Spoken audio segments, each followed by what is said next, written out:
Free Spotify for 3 months. I don't think so. Welcome to another Dead by Daylight creation review. So, as promised, I am here. There's no need to fear. Underdog is underdog is here. Underdog is here. Ain't no need to fear. Underdog is here.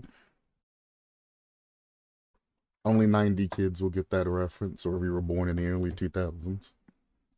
Possibly. Alright.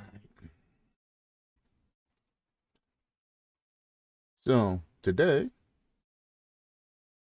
what I plan on doing is, where's my mouse? Going over Galanonim's concept whenever he arrives. And then I also want to go over and clean up some of these other concepts that I've just kind of left behind because they weren't worthwhile doing. So I'm essentially going to be doing cleanup. And then when Galanonim pops in,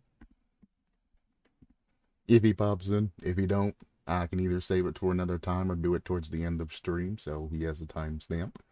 But that is where the bulk of all of this is going to come from, is Galanonim's project. And then the rest of this is just going to be kind of cleanup. I've already looked through all of these. And they really weren't worthwhile. This post was literally banned. And I mean, I'm not too surprised that, you know, this person got banned. So, yeah.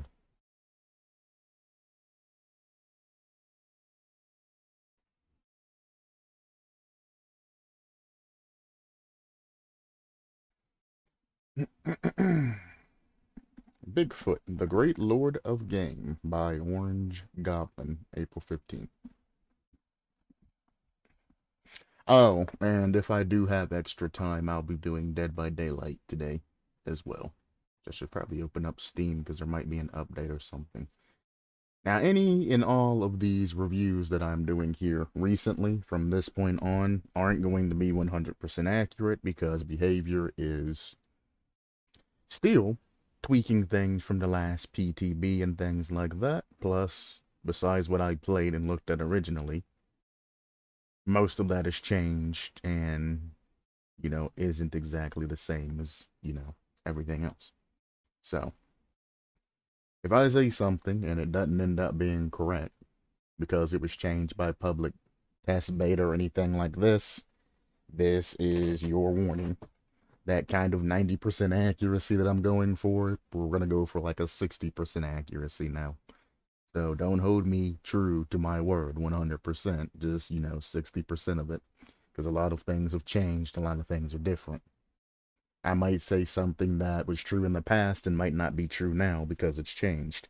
If it's been changed, then, you know, and I talk about it, like if I say, for example, this particular killer is bad on Haddonfield or something like that, and I'm referring to, you know, the old map, as I say the houses and all of that other bullshit, then obviously, if that no longer exists in old Haddonfield, then you can update what I'm saying and, you know, make an educated decision and get an educated, informal view by listening to what I say the problems are and then comparing it to the new map.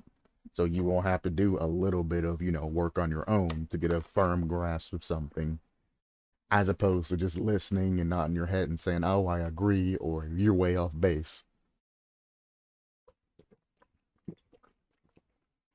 If I do mention something that isn't 100% true, feel free to let me know. Just don't timestamp every single place that I was wrong at. You can either join the Discord if you have the link, or just send it all as one comment. You don't have to timestamp every single thing that I was wrong about. Just write one message. or message me, email me, put it in a comment down below, whatever, and point out what the changes have been. What I get angry about is when somebody takes their time and timestamps every single little thing that I was wrong about because they needed to feel some sort of superiority because I said something that they didn't agree with, or I just so happened to go over your particular creation and you're mad at what I said, so you're trying to get back. I can't stand that passive aggressive attitude. It drives me up the wall. I deal with people like that almost daily. Like we squashed that before it can begin, because guess what? If you allow it to happen, it's going to keep happening. That said, at the end of the day, I could care less that I was doing your particular, well, for the most part. Galanonim Quiddy used to be the exception, but Galanonim's an exception. I do enjoy doing his because he puts a lot of thought and effort and stuff.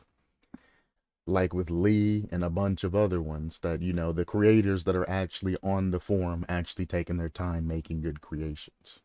Basically, even if I haven't met them personally.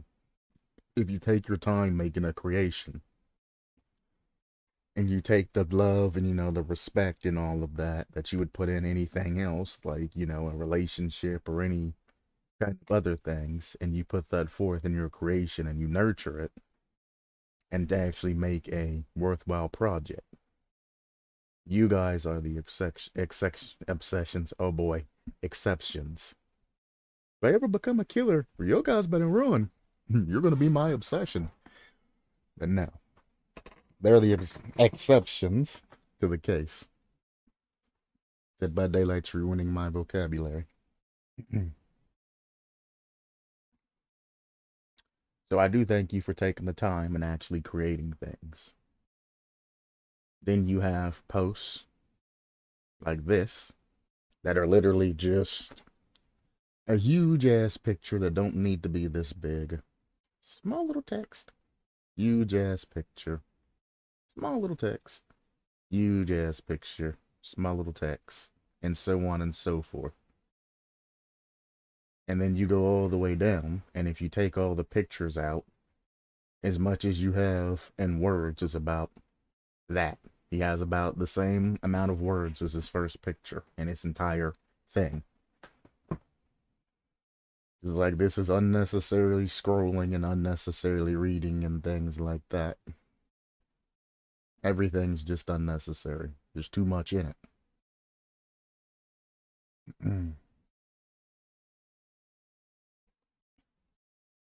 But out of the way, I've looked into this before. You guys know Bigfoot and his lore and all of that. If you don't, Bigfoot could be man, could be beast. Who knows? Very nocturnal, moves around. People have been looking for him and hunting him for ages.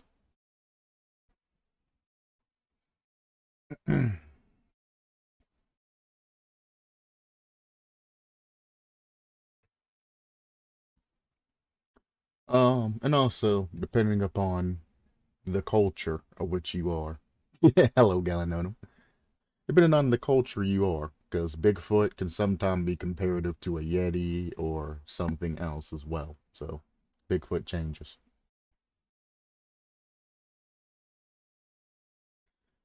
Powers, actives, and passives. Now, you took the time to put power, actives, and passives. I'm expecting you to have something lengthily wrote out saying what the power is, what each active does, and what each passive does, and not just the bullshit that I've been seeing nowadays. So let's see. Bigfoot by nature is very passive and stealthy most of the time. And as such, the concept is based primarily on those traits. Actually, Bigfoot isn't actually very passive. He's not aggressive. He doesn't go out and hunt, you know, people and all of that. But he will, at least our folklore, where I'm from. He will attack you if you go into his territory. Again, he roams around at nighttime when human beings and everything else are supposed to be asleep and things like that.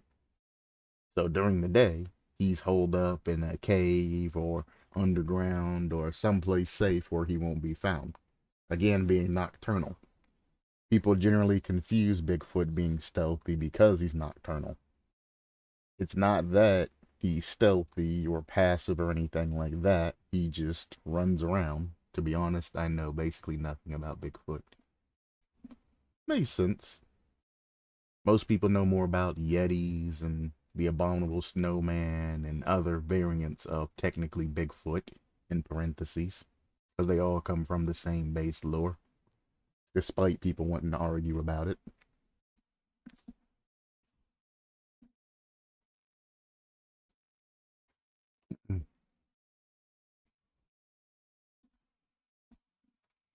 But yeah, he isn't stealthy. He just walks around at nighttime being nocturnal. Nocturnal does not equal stealthy. So he walks around, he goes out hunting, he hunts animals or humans if they, walk into his territory. Bigfoot has average intelligence by lore. So I mean, he knows that, hey, I can't win against a human being, and if I get caught, I'm going to be ran out. So he doesn't openly engage with, humans and things like that because they are a predator to him. Not the human themselves, but humans as a society. 1,000 human beings roaming the forest looking for his nest and all of that creates a problem that would run him out of town and he would have to go somewhere else. So he uses his wits to try and stay away from humans unless humans get, near his particular territory. Then, he brings them down, kills them, brings them into his nest and eats them. You got to get rid of witnesses. Self-preservation and whatnot. But it doesn't mean he's passive just because humans aren't on his list of, predatory. Or he isn't a predator to humans. And that's where the common misconception comes from. Well, if it don't attack humans, it's passive. You'd be like, yeah, but it attacks everything else. If you have a 100-foot giant that refuses to attack humans unless, provoked, that thing is still, a predator. It's still kind of badass and strong.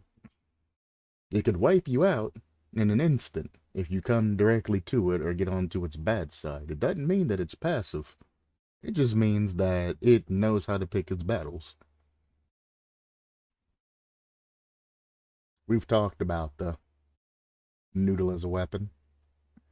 Throw rock is the active ability.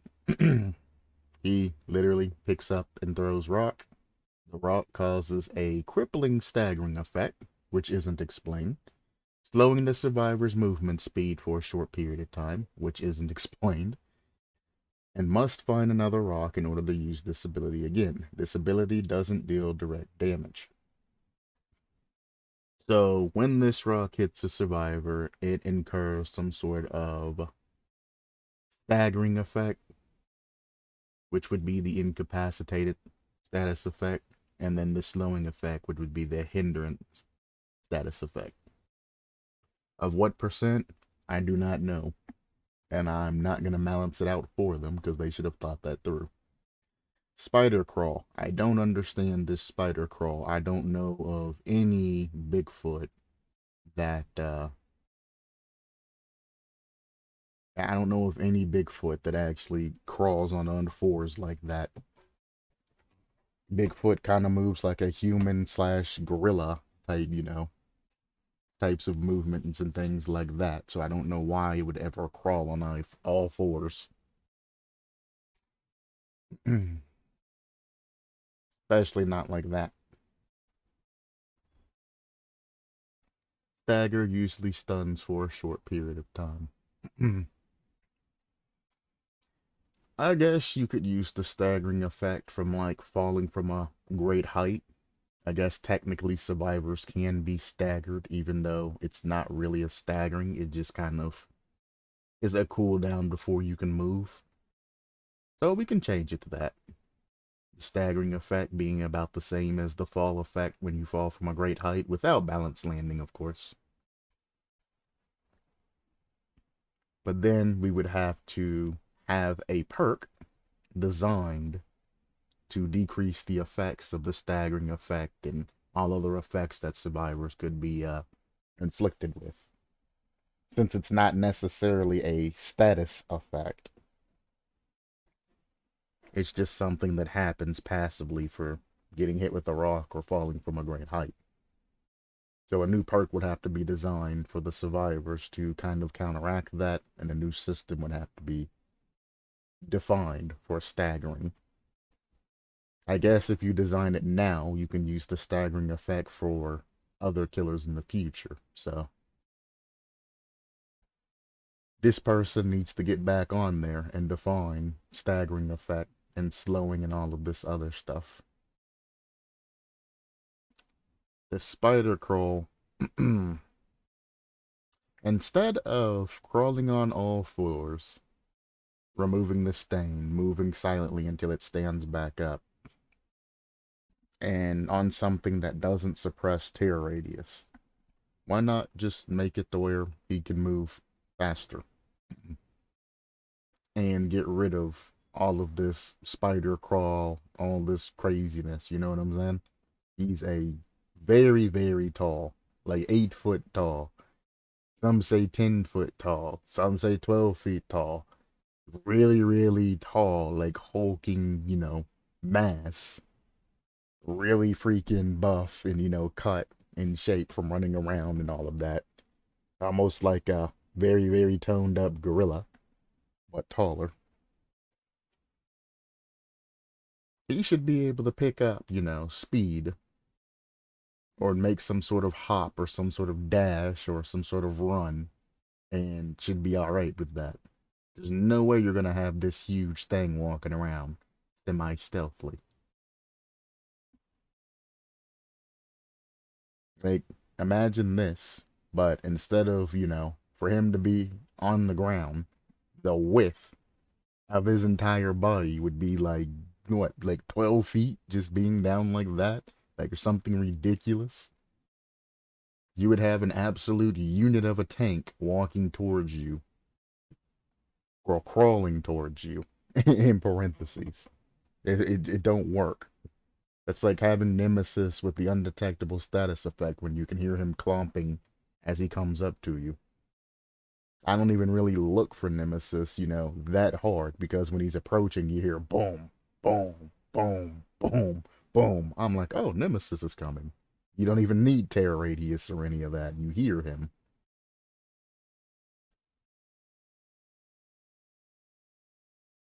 I talked about this in the past. You shouldn't have just a passive that curses people, reducing all of these different things. It's a passive. It affects one survivor at a time, it's fine. But it should only really do one specific thing.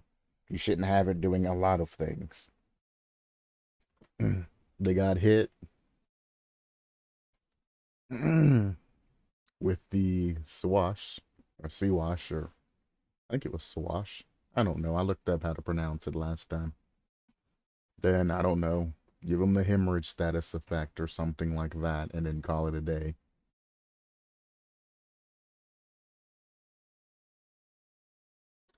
Stats. Bigfoot speeds is 110%. I guess you're wanting to make him slower because you think that he is, I don't know. I mean, he might be buff and all of that, but Bigfoots are actually known for being extremely fast. So to look up the actual lore of Bigfoot, you're actually wrong. Bigfoot is actually very, very fast, lore-wise. Like, extremely fast. That's why nobody's ever been able to get, clear pictures and things like that of him. If he was slow, you would have pictures of Bigfoot everywhere. You wouldn't just see his feet, or the couple of pictures in parentheses that people have wouldn't be blurry. This man can move. Or beast, or whatever you want to call him. Bigfoot can move at an extremely high amount of speed. Like, extremely high amount. So, if anything, he should be faster, but he shouldn't have a large amount of powers and all of that, because, well, it should be balanced with his speed. Throwing a rock is fine, but speed is different. Do you have any idea how fast I am? I need to put properly. Funny. For DBD's purpose, Bigfoot is between 7 and 14 feet tall. Well, if he's 14 feet tall, his ass ain't fitting through any door. I'm just gonna throw that out there. He ain't fitting through any doors, Carl, if he's 14 feet tall. So for Dead by Daylight purposes, he's going to have to be the same, or fit within the same box as any of the other killers. Bigfoot is pseudo backwards undetectable, emitting a map-wide tear radius to survivors who are far away from him, which fades as he gets closer to his prey, stomping loudly until a chase ensues. So he has the nemesis stomp. How about no?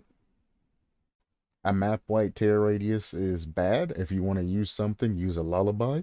Have you not ran against a legion where anytime they activate their power, all you hear is constantly doom doom doom doom doom doom doom doom doom doom? That gets so annoying. So annoying. Use a song. Use a nice, enticing, good sounding lullaby. Something that the player base can actually stand listening to for an entire match. You can even just use, a music track that they've made up or own rights to. And that would be just, especially this Legion perk. Exactly. Exactly. So the map wide. Yeah, I know it's the add-on, the iridescent button, but I understand what you're saying. But that gets extremely annoying listening to that every time he goes into feral frenzy. And this person, how many posts does this person have? Do they even play the game? 97. They obviously don't play the game that often.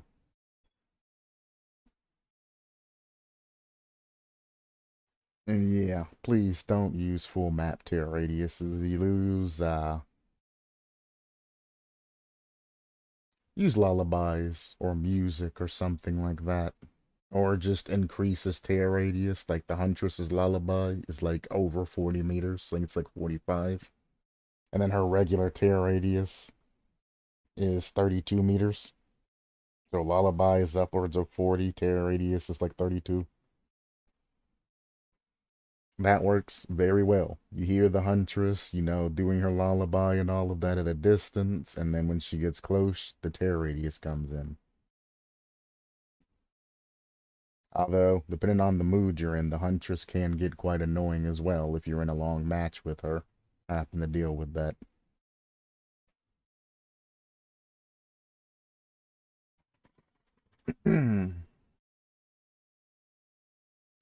um,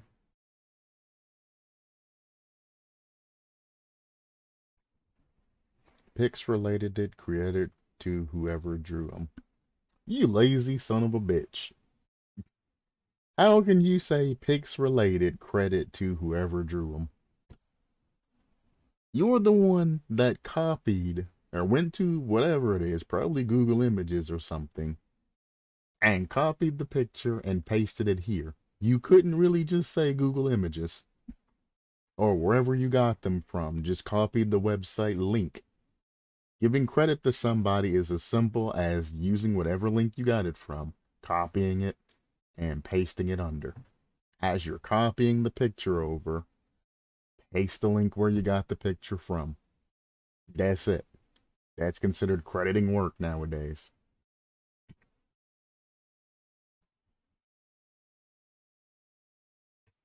That's just pure laziness. This is why posts like these get clapped. That is pure laziness.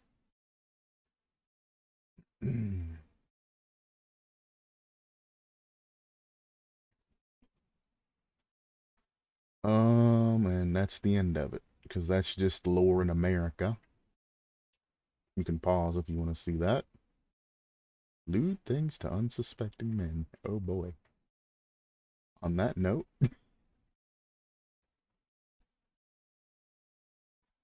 I guess Bigfoot's got to get some too.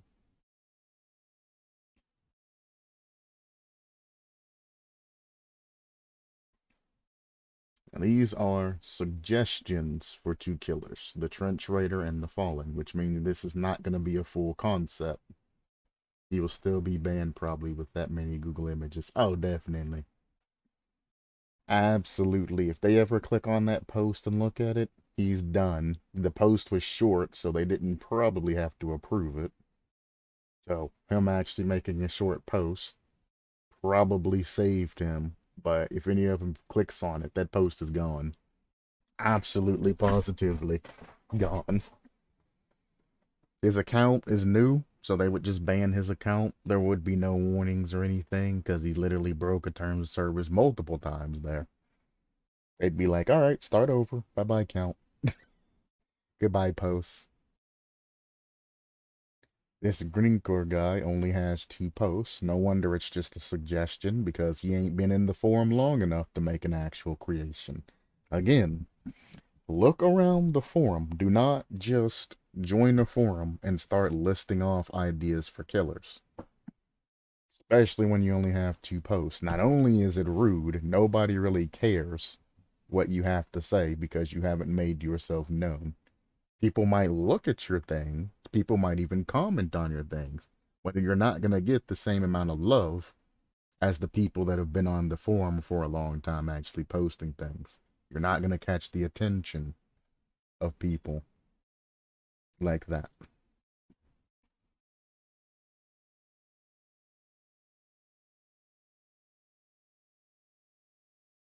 I thought that was the dude from Resistance Fall of Man for a second. I was like, I wonder where this is going.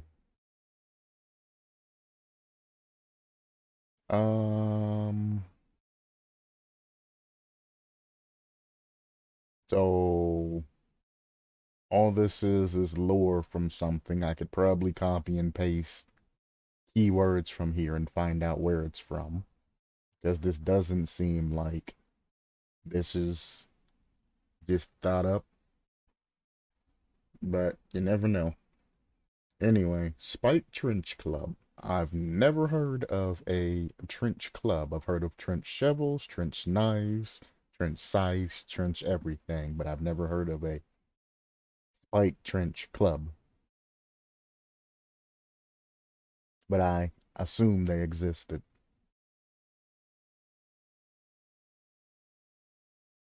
Primary power, a 6-shot revolver. You carry around a club and a 6-shot revolver.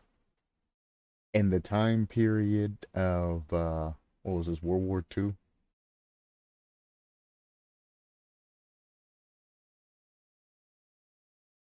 They were used for sure in World War. Oh, there you go. So World War One. Never heard of a trench club,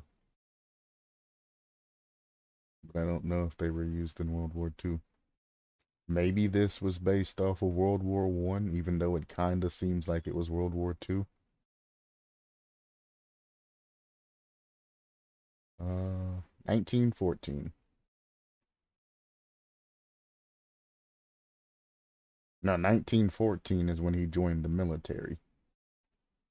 Uh, so 3.5 years afterwards. So we're looking at 1917 to 1918. Gotcha. Yeah, 1918. Your story also, mm, your story don't add up.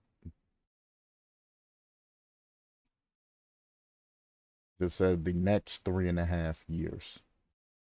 he turned into a cold-blooded killer with psychotic breakdown and all this other stuff. But then here, in 1918, this is after everything,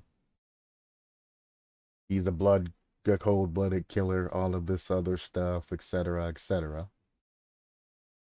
His units cut down, entered all that, cut barbed wire, etc., etc.,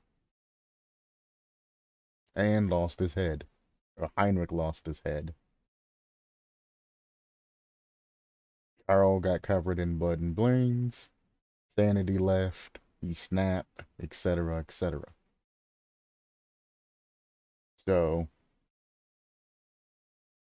I guess it does say on the verge of a psychotic breakdown.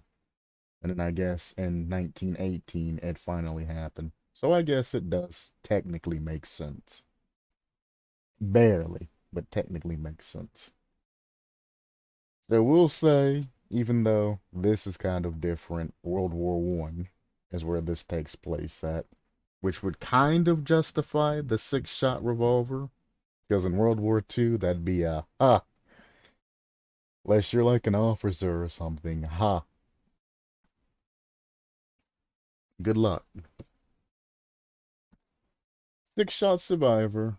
Each hit from it is the equivalent of 1 hit from a primary weapon. However, it has a 5-second cooldown after use and cannot be reloaded. Potential for reload, but for the sake of balance, it would have to be very slow. What do you mean? For the sake of balance. You have 6 shots before you need to reload. And you only have a 5-second cooldown between all 6 shots. The reload isn't the problem here. You need to do something with the accuracy of it, because it is, at the end of the day, a World War I pistol. They weren't the most accurate back then. They were pretty good, but they weren't nearly as good as they were today. And I say pretty good based off the basis of, earlier wars and things like that. For their time, they were decent. But I guess you could say that about any pistol of any time, except for today's standards. But I mean, giving the killer 6 pistol shots that are apparently accurate as any other pistol that is, modern, and only giving them a 5 cooldown, that's less than a second a bullet, by the way, is a very bad balance for your particular killer. It would be better if it was something like, every time you put a survivor into a dying state, or every time you hook a unique survivor, you got a bullet that you can then use that counts as a hit or something. And use this not as a primary power, but just as a secondary power that you have, as a build-up to make yourself stronger throughout the match.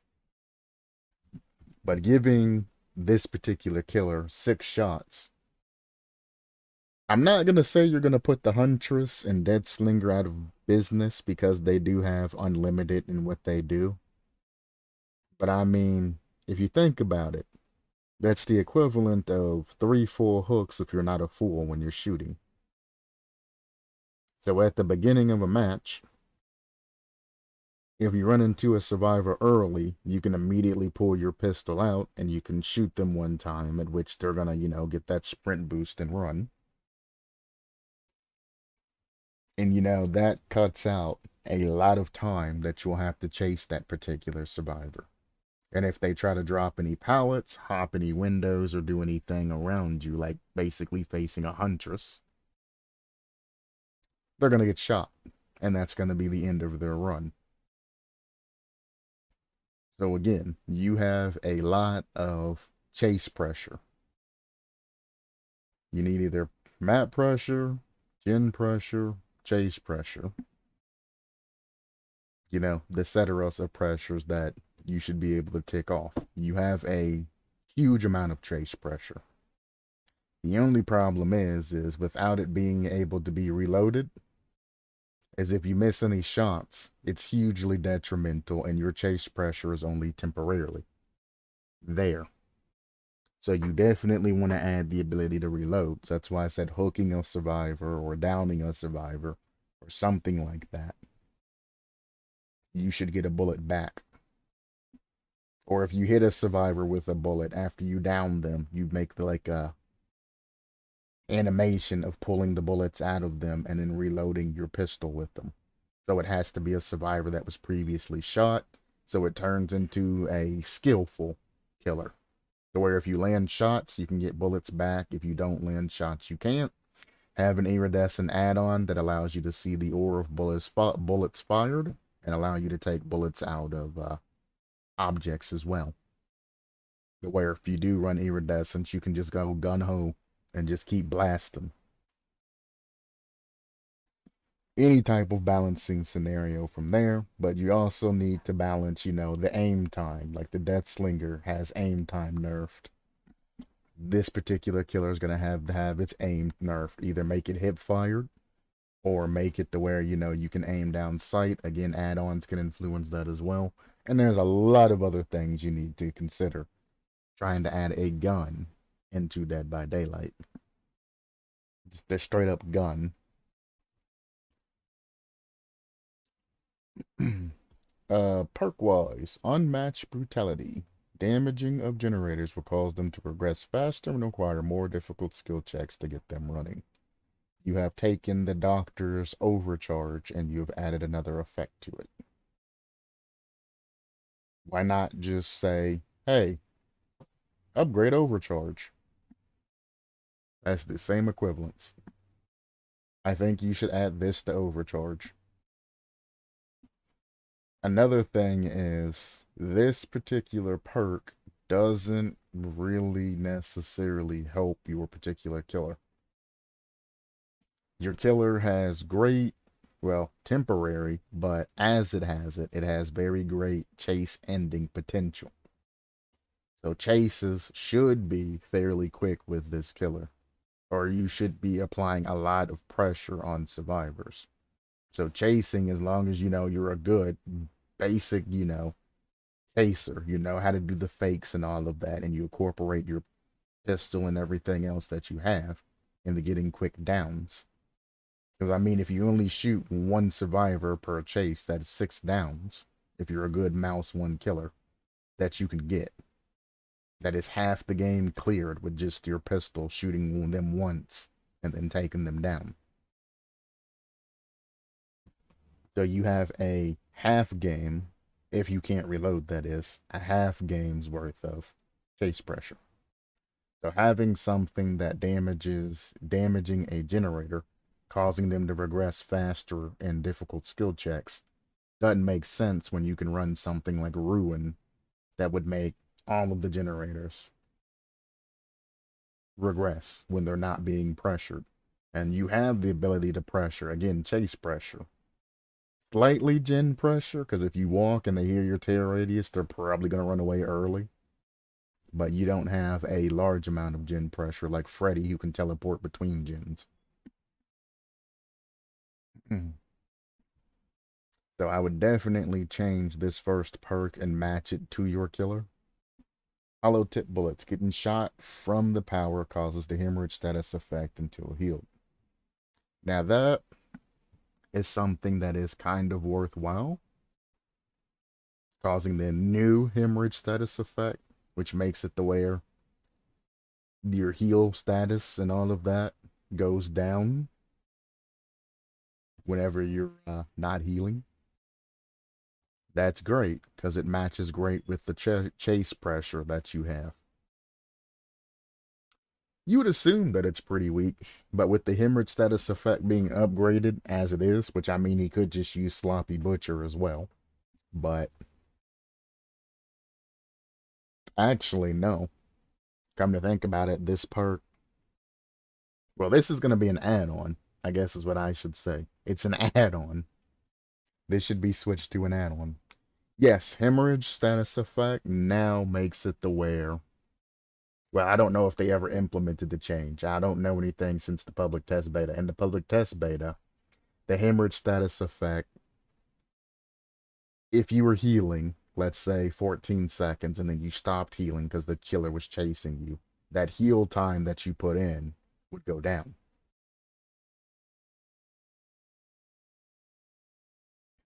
But yeah, that would be, well, it'd have to be an add-on because it's called hollow tip bullets. You can't have a huntress that can shoot, you know what I'm saying? Or a demogorgon that can shoot. But yeah, the new hemorrhage status effect is nasty because you can stop survivors from slowly healing up and getting more health states on you.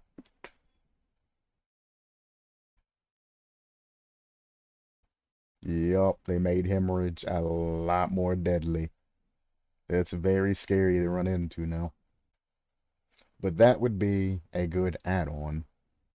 Because, I mean, well, it'd have to be an add-on, given the hemorrhage status effect from that. Plus, it goes well with the chase pressure that this particular killer has. So, the survivor essentially can't stop and heal.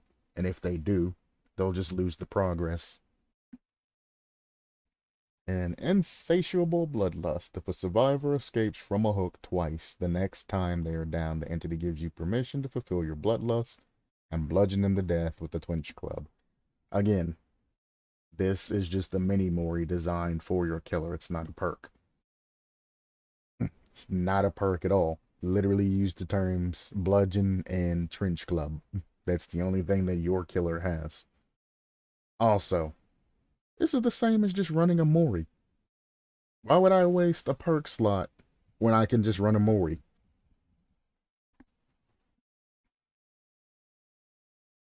Again, 2 posts. Knows nothing about the game. Nothing about the other creations. Nothing about the template on how to set anything up. If he hadn't used the word suggestions, I would have tore his ass ragged. But he used the word suggestions. Obviously, most of this don't make any sense because perks can go to other killers, so it don't make sense. So we will move on and just kind of say no. The Fallen uses a stiletto. Primary power, incognito mode. Switches the controls and movements to that of a survivor so he can move, crouch, and blend in like a survivor. However, he has to go back in the killer mode before being able to attack. Or, hear me out, play Ghostface. Ghostface runs around with a knife. It might not be a stiletto. I think it's a combat knife Ghostface uses. But Ghostface has the ability to crouch, lean, and go in the undetectable status effect, and he doesn't nerf his speed while doing it. Just use Ghostface. Inside knowledge. Due to his memories as a survivor, when he damages your generator, it progresses faster and requires more skill checks.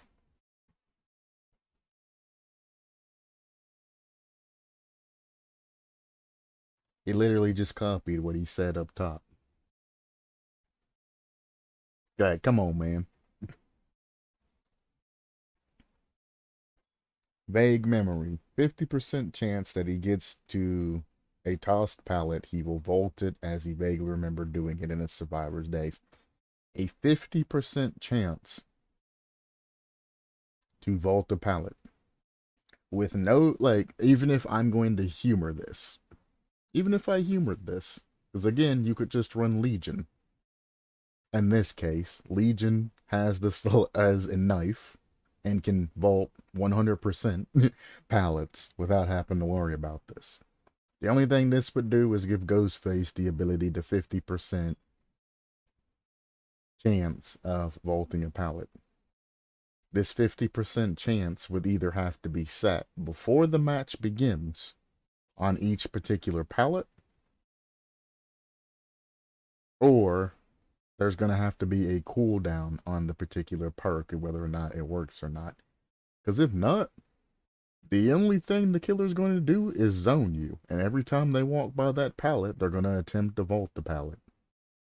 But I don't know what button you would use to vault the pallet, because your button by default breaks the pallet, so you're going to have another button pop up whenever it's possible. How this sits now, you would literally just walk to the pallet, and then they would basically just sit there, or maybe bump into it and wiggle back and forth, tapping the button until they're able to vault it.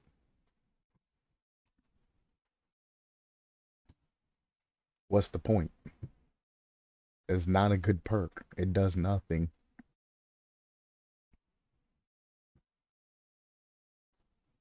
Friends on the other side. He has been in the trial ground so long that the crows have become familiar with him. Startling crows gives him a visible notification. There's already a perk that does that. It spies in the shadows. You've literally just taken perks from the game and killers from the game and things from the game, and then mixed them together and threw them out as a perk. This community has come so far in not really doing that as bad as they used to. Now they take their own ideas and mix them in with perks and things like that. It happens occasionally, but for the most part, it's not super, super, super bad like this. Because this is literally just words taken from different perks slammed together. It's like he ran it through an AI engine, and the AI just came up with something from all the words in the game.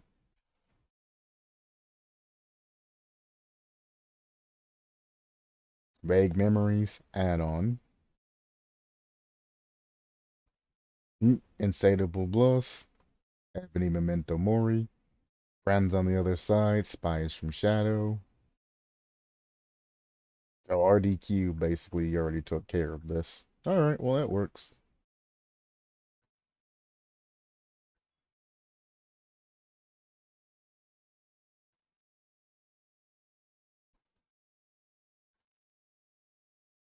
Wait a minute.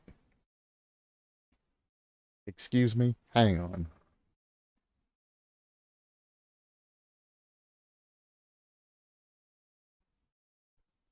Whoa. I just picked something up that I wanted to talk about here. It's dumb and I hate when people do this.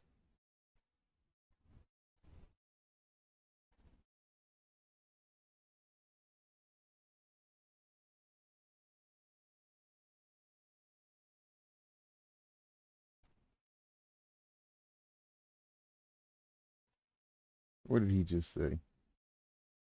So RDQ gave him advice here. It says, perks are something you need a gap for. For example, if there's a Scourge hook that gives deep wound status effect to a rescued survivor, it could be Scourge hook inflicting shrapnel. Terrible name, but it makes sense. Name it something along those lines. But more importantly, he says, there are plenty more things out there that we have to be thought up, and perks can be relation to lore, powers, or simply be something new to change the field. Most cases, you don't want the perk to relate to the power. You want it to supplement the killer itself and whatever type of strategy this killer is supposed to be ran as. Putting it to power is the problem that he did. He literally put it to the primary weapon and all of that other stuff. So, I mean, yes, you're right, but no, you're wrong at the same time. But yeah, gaps, as he says, finding those gaps and patching them up and everything like that makes sense. I hope he doesn't steal that Horde Scourge Hook example that you give, because that's terrible. But yeah, I read something that I wanted to talk about. Um,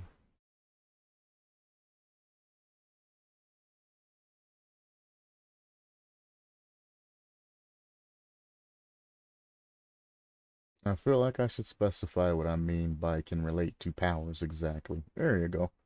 I don't mean that they enhance the power of a killer, but they can do something with their power would feasibly do to the environment. Uh, I don't know. There was something that I read, and I was like, no, don't do that. And I can't find what I just read.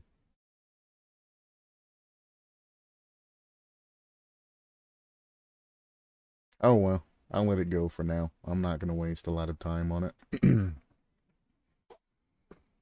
I'm going to skip, since I have you here, to your concept next, Galanonim.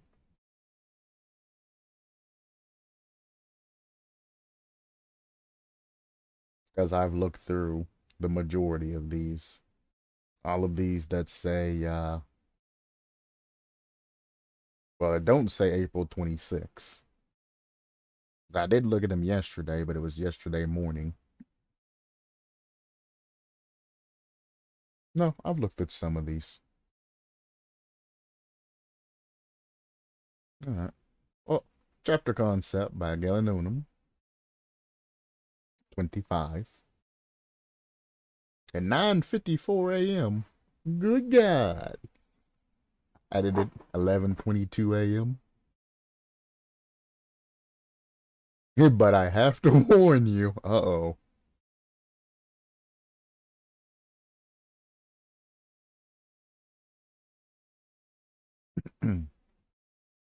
I took a risky path. There's nothing wrong with taking a risky path.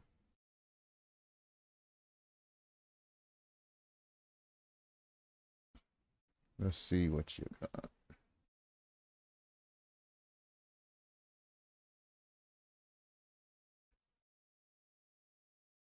All right. All right. All right.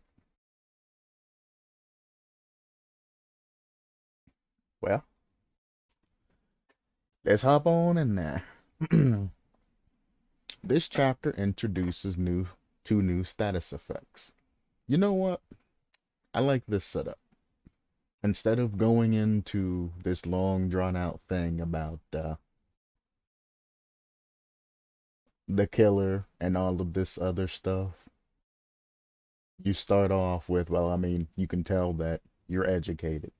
You start off with almost like a thesis or, a statement before that introduces the two new status effects. So I know this information before the main body of the actual creation starts. I like this. So when withering pops up and astray pops up, I'll know exactly what they do and how they're incorporated instead of happen to go down and read about them afterwards. I like that.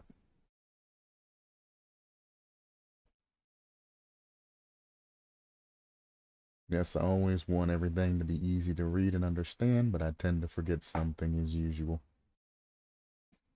Forgetting something's not a bad thing. No matter how great your work is, you're always going to forget something. But that also opens up lines for evolution. The things that you forget, somebody else will pick up on, and then they'll add their own knowledge and all of that on top of that. And then somebody else will find out something else that one of you two forgot about. And they'll make their own thing based off of that. And then it just goes on and on and on and on and on until you have an entirely new concept. I just wish game devs seen it like that sometimes. Withering. When a survivor is under a withering status effect after the period of 12 seconds, interesting, he will be put into a dying state. This is a guarantee, so even if an injured survivor heals himself and goes back to the healthy state, he will still go down. Note, the survivor under the withering status effect is not immune, and he will go into the dying effect if the killer hits him. Gotcha. So we can say it works as a deep wound status effect, but with the difference that the survivor won't be able to avoid going down. So there is no way to avoid withering at all. Once you get this, you are doomed to go down in 12 seconds. That's what I'm understanding from this. 12 seconds seems kind of low, but I don't know what triggers the withering status effect. So I will put that in the back of my mind for now. And then Astray. This status effect limits the vision of a survivor. Yes, gotcha. The survivor is only able to see 4 meters around his character. Everything outside the survivor 4 meters range is covered in thick fog that not only blocks the vision, but his ability to read aura. But the survivor will still see the aura of all things if they will be within 4 meters. This status effect is disabled when a survivor gets damaged. The only thing I would say about that is 4 meters is too short. You might want to adjust that so survivors are still able to run loops and still avoid the killer. So they're not just, walking around in blindness and then getting hit. And to make it still a fair cat and mouse game. I would say Astray would work better as a mechanic or as a status effect if it prevented them from seeing the other loops around them. Because as Dead by Daylight players are running particular loops and things like that, I've noticed that a lot of players don't have a loop pre-planned into their pathing. They look at things as they're running through, as they're running by and all of that, being chased, and then they formulate a plan there. Well, if you stop their aura reading, so, windows of opportunities users, aka Macho, would be fucked. And then he would be fucked to staying within that particular loop, because that's the only thing that he could see, in that area. So once he runs the loop through and gets that out of the way, he just kind of has to run out into the fog because he doesn't know, what loops are around him, etc., etc. And a lot of new players, all the way up to the beginning of Iridescent, generally don't have any type of plan that they plan on running. So in the higher levels, once they figure out this perk is, in effect, or the status effect is in effect through this killer, or whatever killers they're running, or perks, or anything that incorporates it, they're going to start planning, and it's going to become a part of the meta to plan your actions before you do them. And it'll be a very good addition to the game.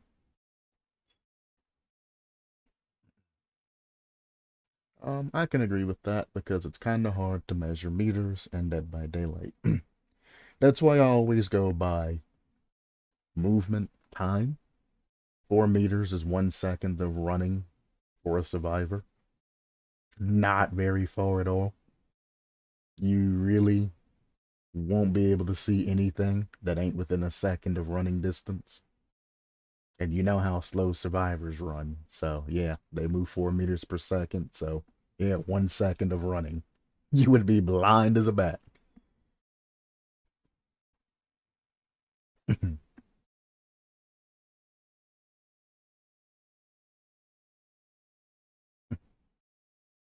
Yes, I can describe it that way.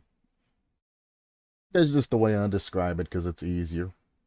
I do running time to get to something, and then I use tear radiuses and things like that to describe further distances.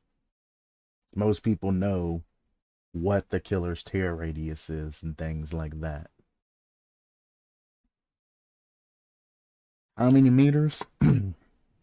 That is a very good question, because just off the top of my head, I would want to say like 16 meters.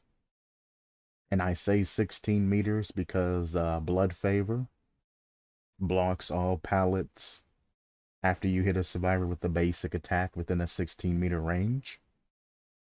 But again, 16 meters does seem a little bit too much because, you'll be able to see the next loop. Because Dead by Daylight doesn't have definitive loops, the only thing I could really tell you is go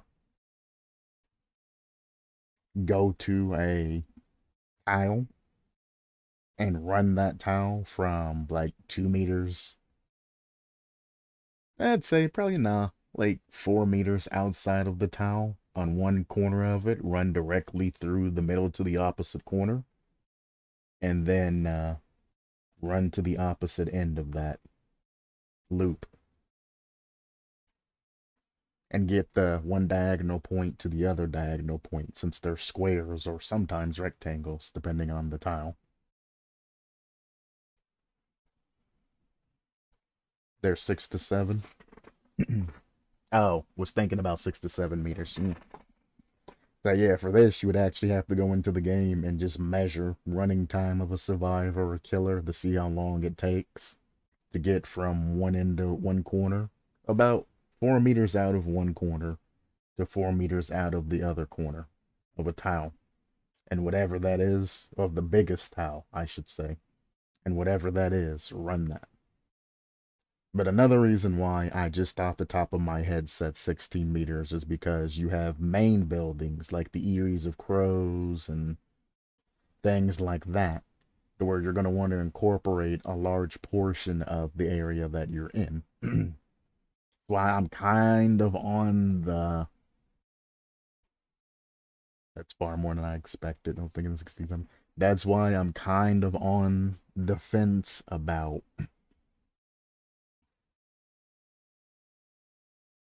making it wider, but also making it shorter at the same time. You don't need to see the entire room on the Eyries of Crows, obviously, because it's a huge room.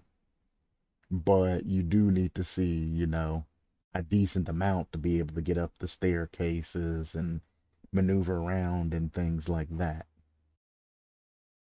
But all of this and my, ranging and all of that other stuff, I don't know how long, or at least as of now, I don't know how long you're planning on applying this effect.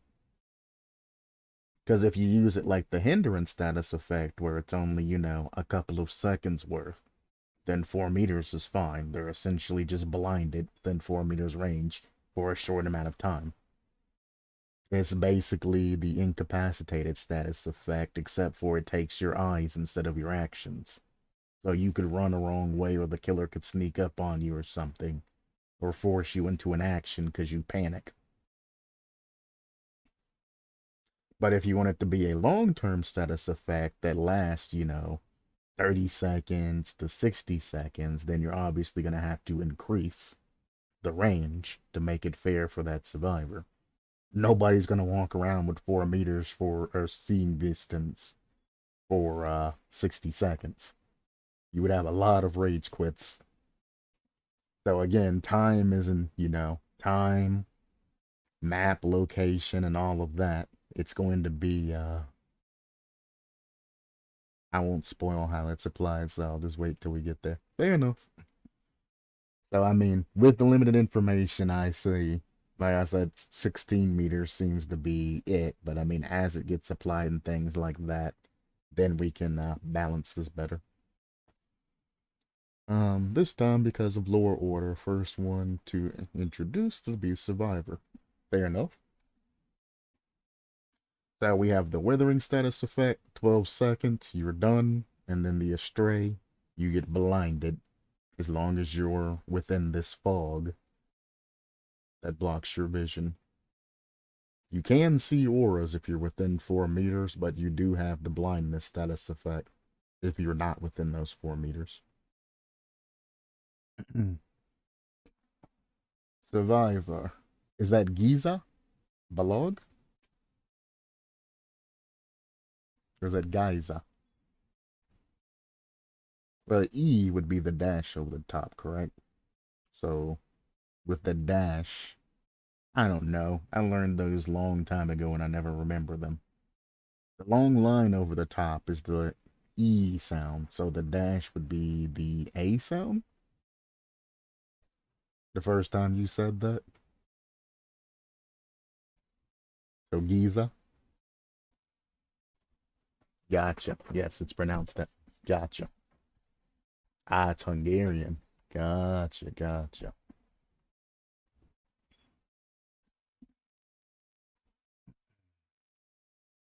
Like with my previous concept this time, I also exaggerated the lore link, but as usual, I'll still recommend you read this since I still put some effort to make a cool story explaining the background of the characters.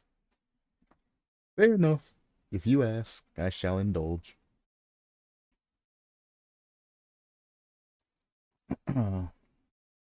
Headquarters of Nostradamus Foundation. So like Notre Dame? Notre Dame Foundation. Budapest. I have no idea how to pronounce that. Vadahunyad Castle? Pretty neat castle you have there. Actually, there's a castle. I'd say 2 miles down the road from me. It's like kind of down the road and around the corner on a different road. There's a castle not very far from me. That castle's been there for as long as I could remember. I would give you the name of it, but it would give you my location.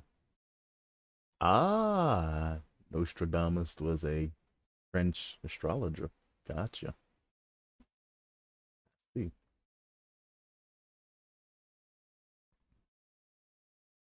Interesting.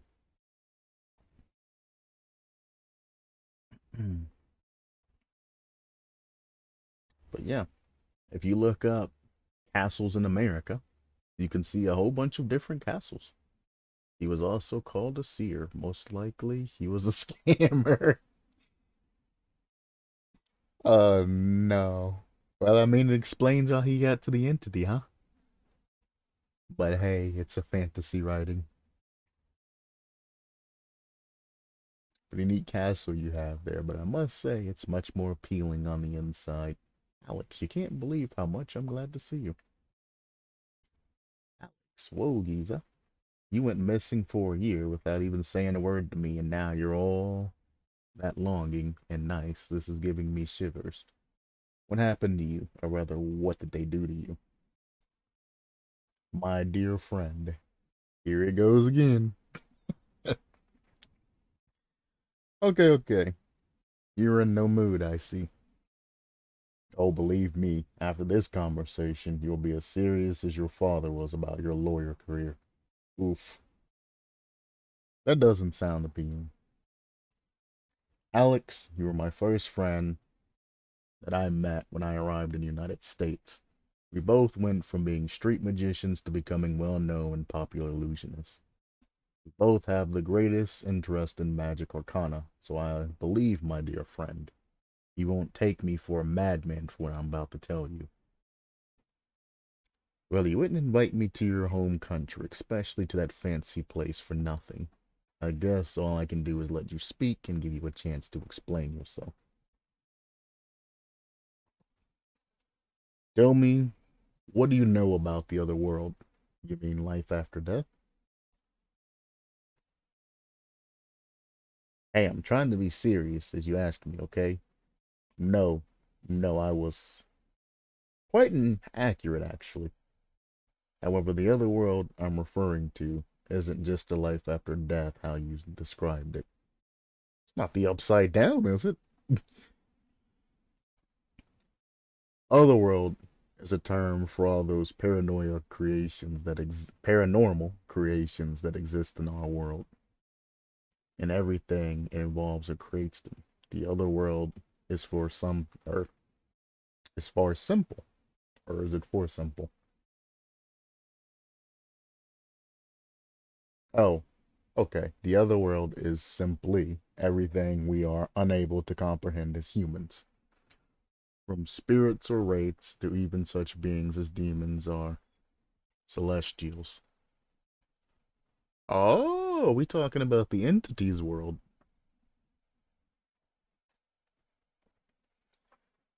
So those religious nuts are right. They possess a limited amount of knowledge in other world, and they are right in certain cases. But to say they are right would be a foolish statement. They are right, for example, about the existence of the soul, but they fail to understand its nature.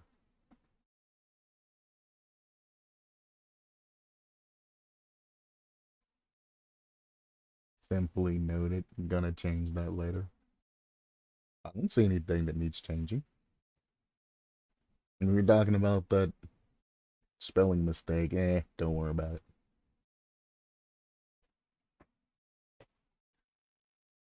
You see, as it varies, it causes that trigger those paranormal anomalies, and there are multiple entities born from it. Some of them require the human soul to be born, as the human soul has a cosmic base that can model can oh my god, I can't speak. That can be modeled into something else. Hmm. You're right. If you were a stranger than me, I would surely take you for a madman. Even though you sound so sure and well educated about it. But tell me,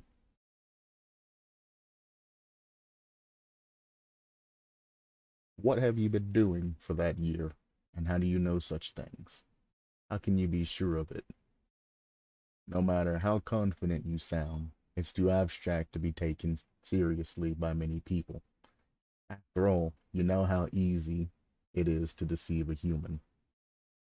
Maybe this time you were the one who was deceived. Do you have any proof that would support your words? Also, no.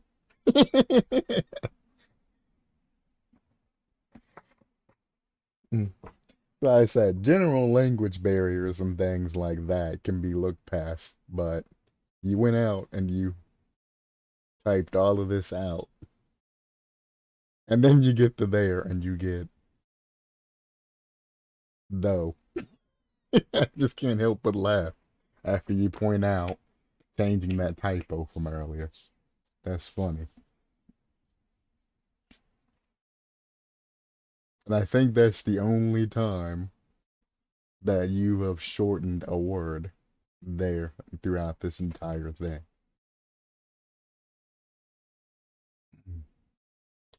All right. Indeed, I have. I'm sorry, I don't understand what's wrong. Oh, so you wrote though as THO when it should be that.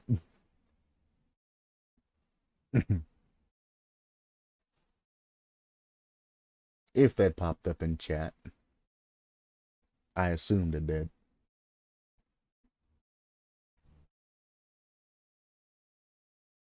So that though should be THOUGH. But I mean, it's fine to shorten it. I just thought it was funny because you were saying that you're gonna go back and edit something, and I was like, don't worry about it. And then the next line that I read, or next paragraph I read, there was a shortened though. I'm just picking fun at you. It don't need to go back through, because I mean, a moderator does have to go back through and accept it and everything like that. I thought both forms are correct.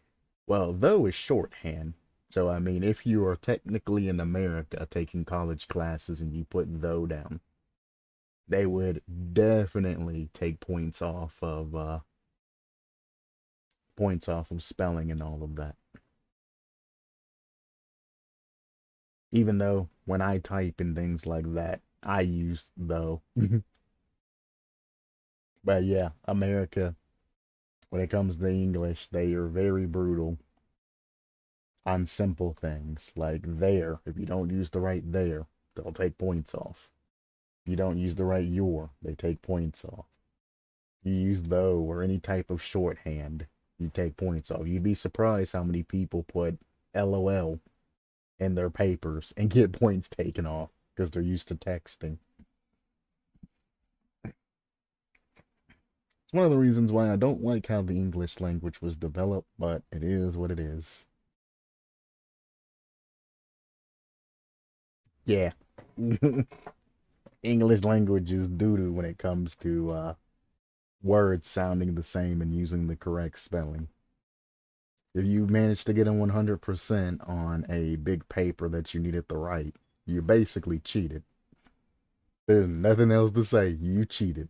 You used some sort of Grammarly or something like that to check over your paper, and you cheated. Because there ain't no way you're going to get 100%, excuse me, on a long paper. You're going to make mistakes.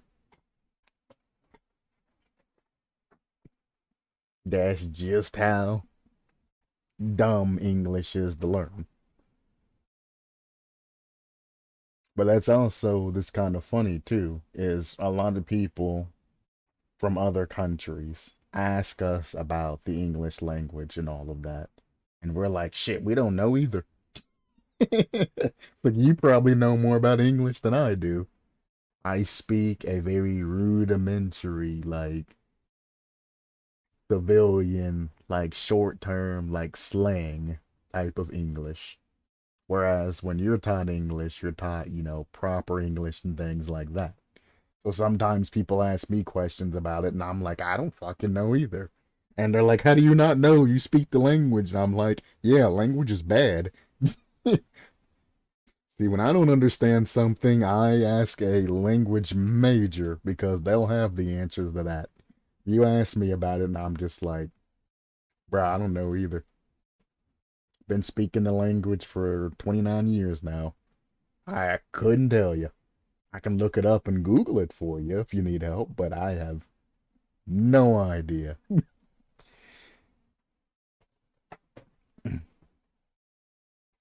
But I also don't understand why many things in Polish language work that way, but I know how and when to use them. You'd be surprised how many Americans don't. You would be surprised. And then they get mad when you correct them. Now, there's people that are what we call. There's people that are rude, and they use their knowledge of the English language to correct people on everything that they say wrong, and they're doing it for a sense of superiority and to be malicious. There are people that do that all the time. Those people generally look up a couple of words that are commonly misspoken, and then they'll correct you every time you say them incorrectly, just to get that feeling of endorphins and being like, yeah, I'm better than them in something. But your average American, if you question them on anything else, they would just sit there and look at you like,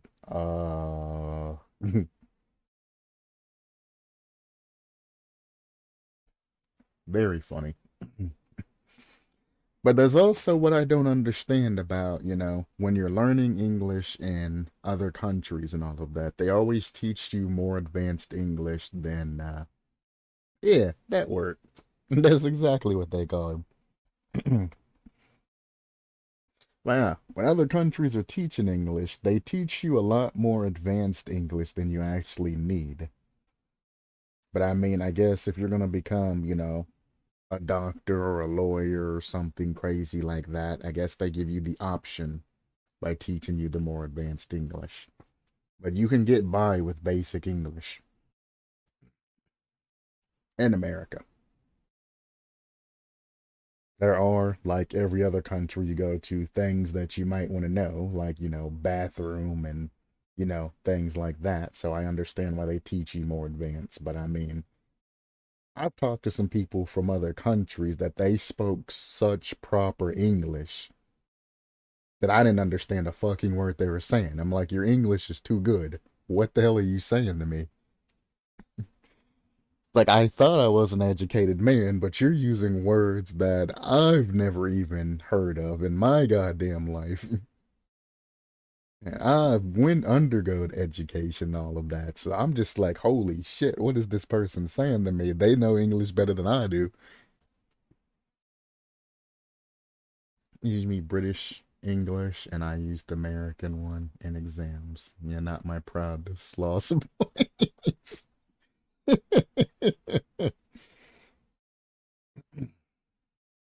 That's another thing too. It's both called English, but then you have American English and then British English. It's just weird. It's all so very weird. It kind of makes you want to just bow your head and apologize for your country at that moment, you know? Like, sorry, America's different. Sorry, we're the only ones that don't conform to normal standards.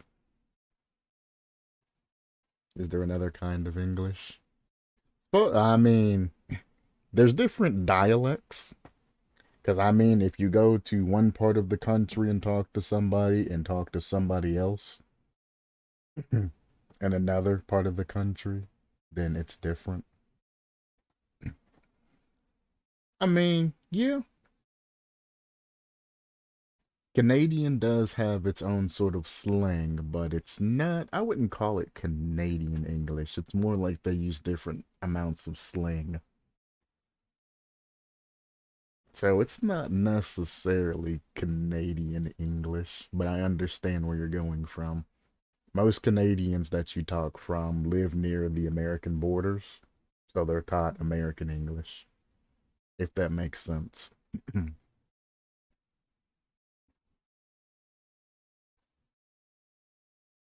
So they're essentially Americans. They just live across the border. It's weird. I've talked to them before and all of that, become friends. They sound exactly like somebody from like Seattle or something like that. They sound American. Some have those accents that you can tell they're Canadian, but you know. Yeah, not your friend, buddy. Not your buddy friend. Uh, that's funny.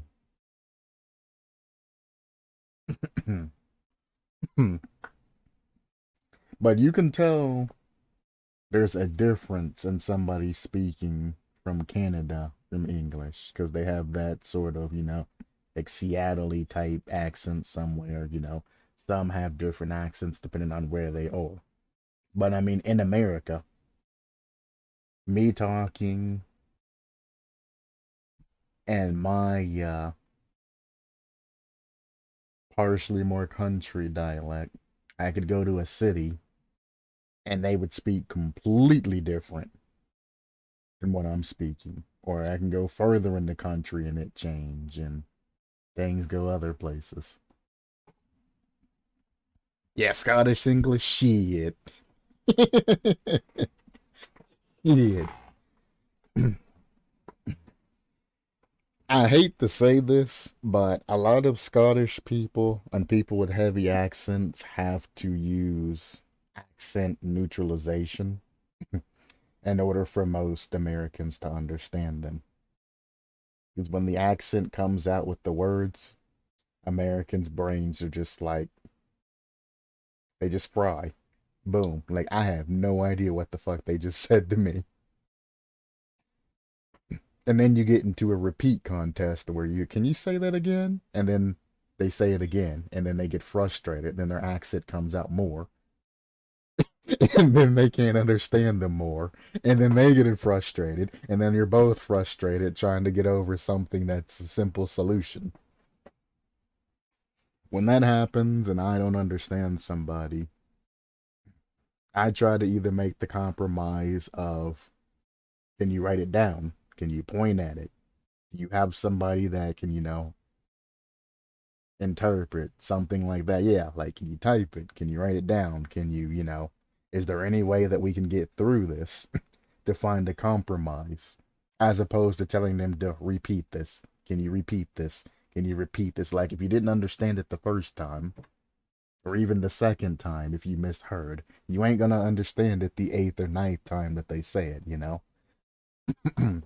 You're just causing problems. Move past that solution that you keep trying and try something new, even if it's a different variant of that solution.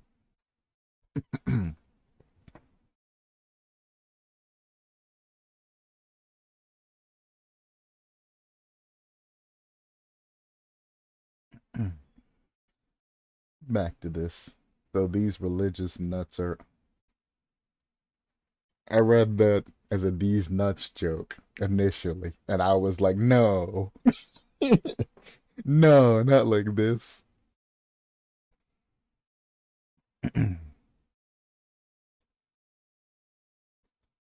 The- Uh, they possess a limited amount of knowledge about the other world, and they are right in certain cases.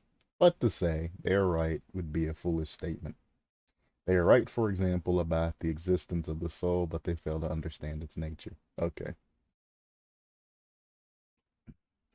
No. You see, as it is, I feel like I've read all this. Did I get lost? Yes, I did get lost because I have read that and then the madman statement. I stopped at here.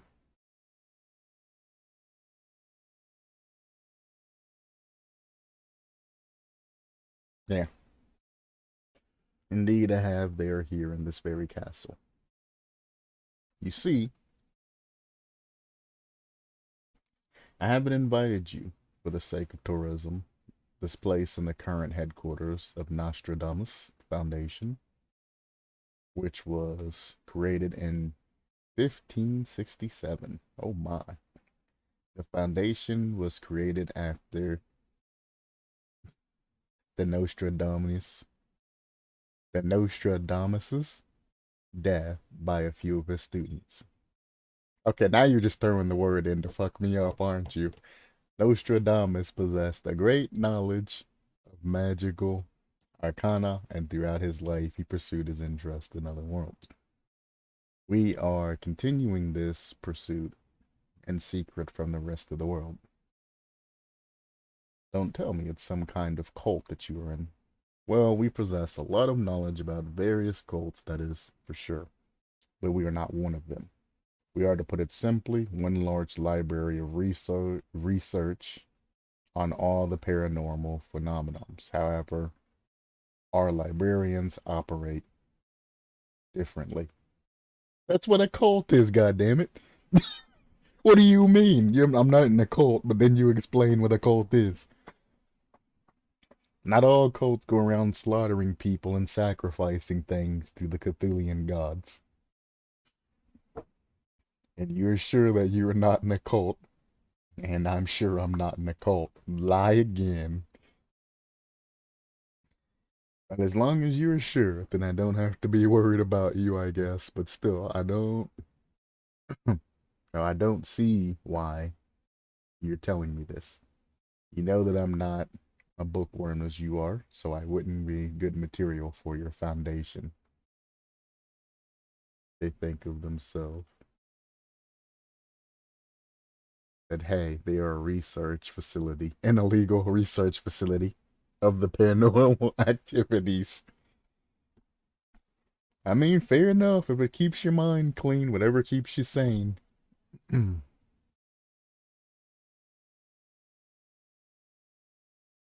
told you we are operating differently. Some of us, of course, take care of our repository of knowledge, but the rest of us working rather on the field, they are checking the ghost reports, presence of demons, and collecting ancient relics with magical properties, cultists.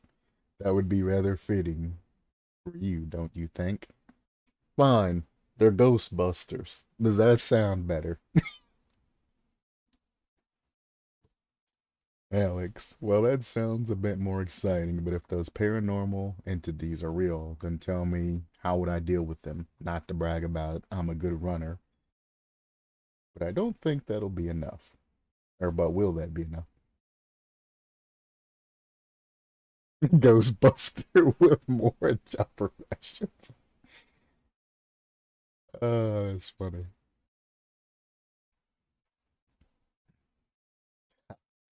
I missed you, Alex. Bow, bow, bow, bow. You don't have to worry about it too much. In this place, you will learn various countermeasures, such as, for example, incantations and exorcisms that'll help you in many situations. I assume that ties into his perks and all of that, huh? It's a little harder than the illusions that we perform, but you will manage. Here, you will also improve your illusions skills as well. Couldn't you start with that? I'm in, but remember, if I find out you worship some sort of twister, Twisted Eldritch God, I'm out. Haha, of course, you would escape with that kind of information. You think you'd escape with that kind of information? You threatened a man's life.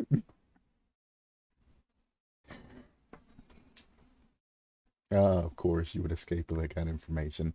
Haven't you missed my old self? But to speak honestly, if you wanted to cut ties with us, we could probably clear your mind from those memories. What are they, the Men in Black now? Oh my. Oh no, no. He's gonna pull out the little pen light and say, hey, look right here. One dialogue has been cut, probably by the mods. I wouldn't be surprised.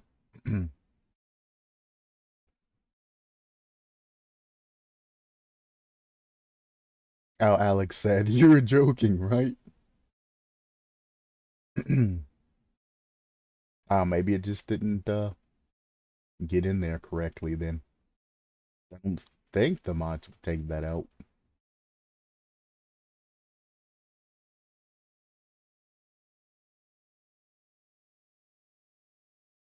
It doesn't really hurt the story any.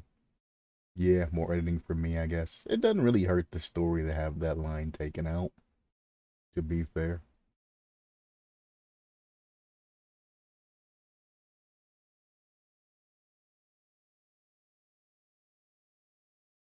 Oh, well, it sounds kind of cool. Will you teach me that? And he says, naturally.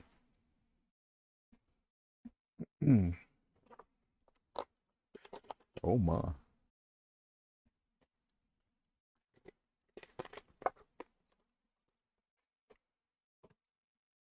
Survivor perks.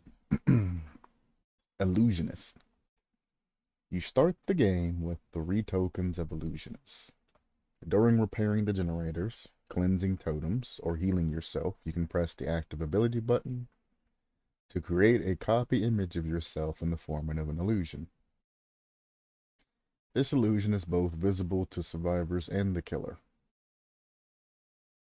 This illusion lasts 20 seconds and mimics the survivor's sounds and grunts of pain and breathing. However, the illusion does not mimic the sound of interacting with objects.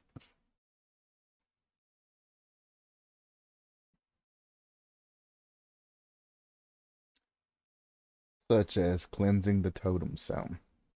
The illusion also doesn't bleed if an injured survivor created an illusion. If the killer hits or runs past this illusion, the image created by the illusion disappears.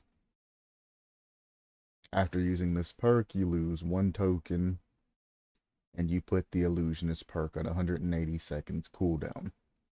Note, the killer won't see the aura of the survivor's illusion, but he will still see the aura of the survivor who put the illusion, so certain perks or killer's abilities can tell you that this survivor is fake.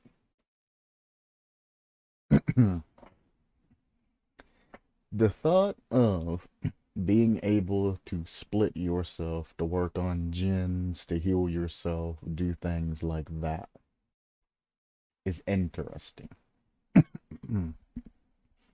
But I must say that that is a little bit OP. I think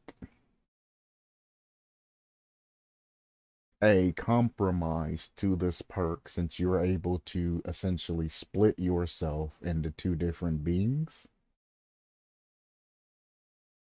it doesn't repair generators. Hmm.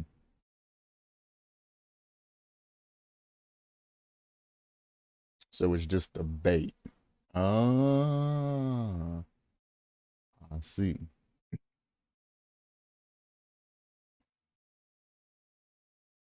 Gotcha.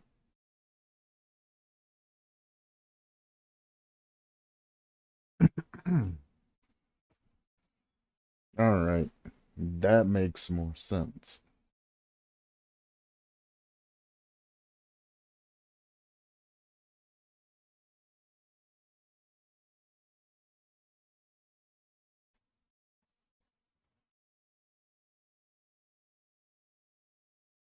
So it's just an astral projection.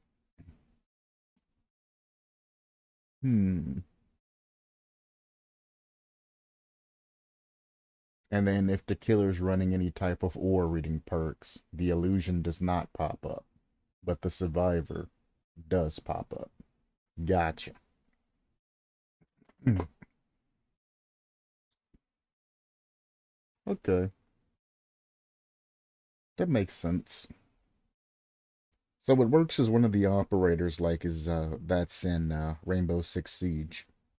I don't remember her name, but what generally happens is, and you can actually pull part of that is, she creates clones of herself from devices that she throws.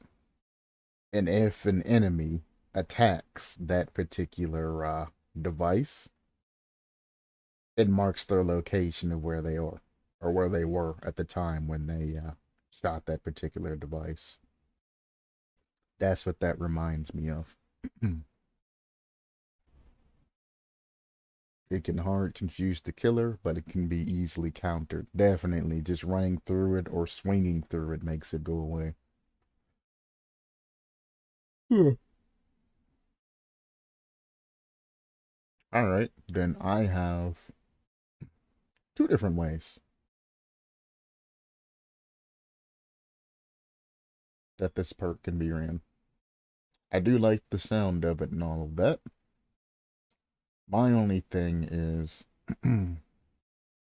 I think that instead of starting with the three tokens, that you have to do something to earn this particular power. And it's something that either you have to earn like via completing a generator or working on a generator, or something you have to get by like breaking a totem or something. Something that basically prevents a Survive with Friends team of four putting mimics all over the goddamn place.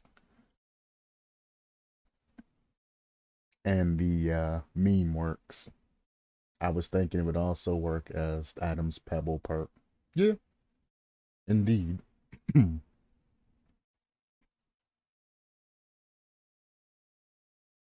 That you have to be in killer tear radius.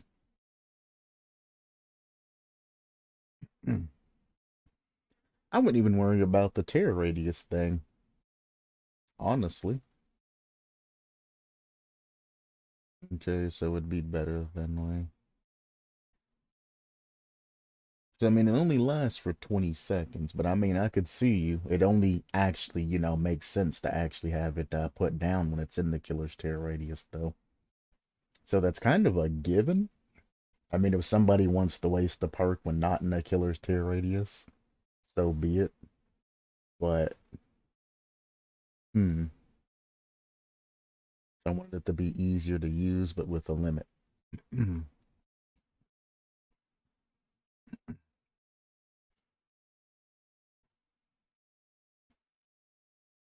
Oh, something just strikes me as odd.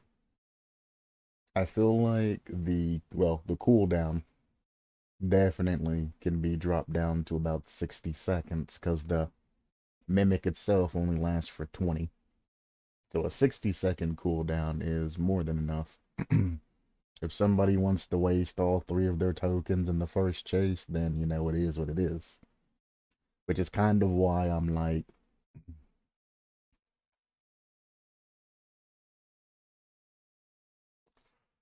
I wish there was a way to gain tokens as opposed to starting with tokens.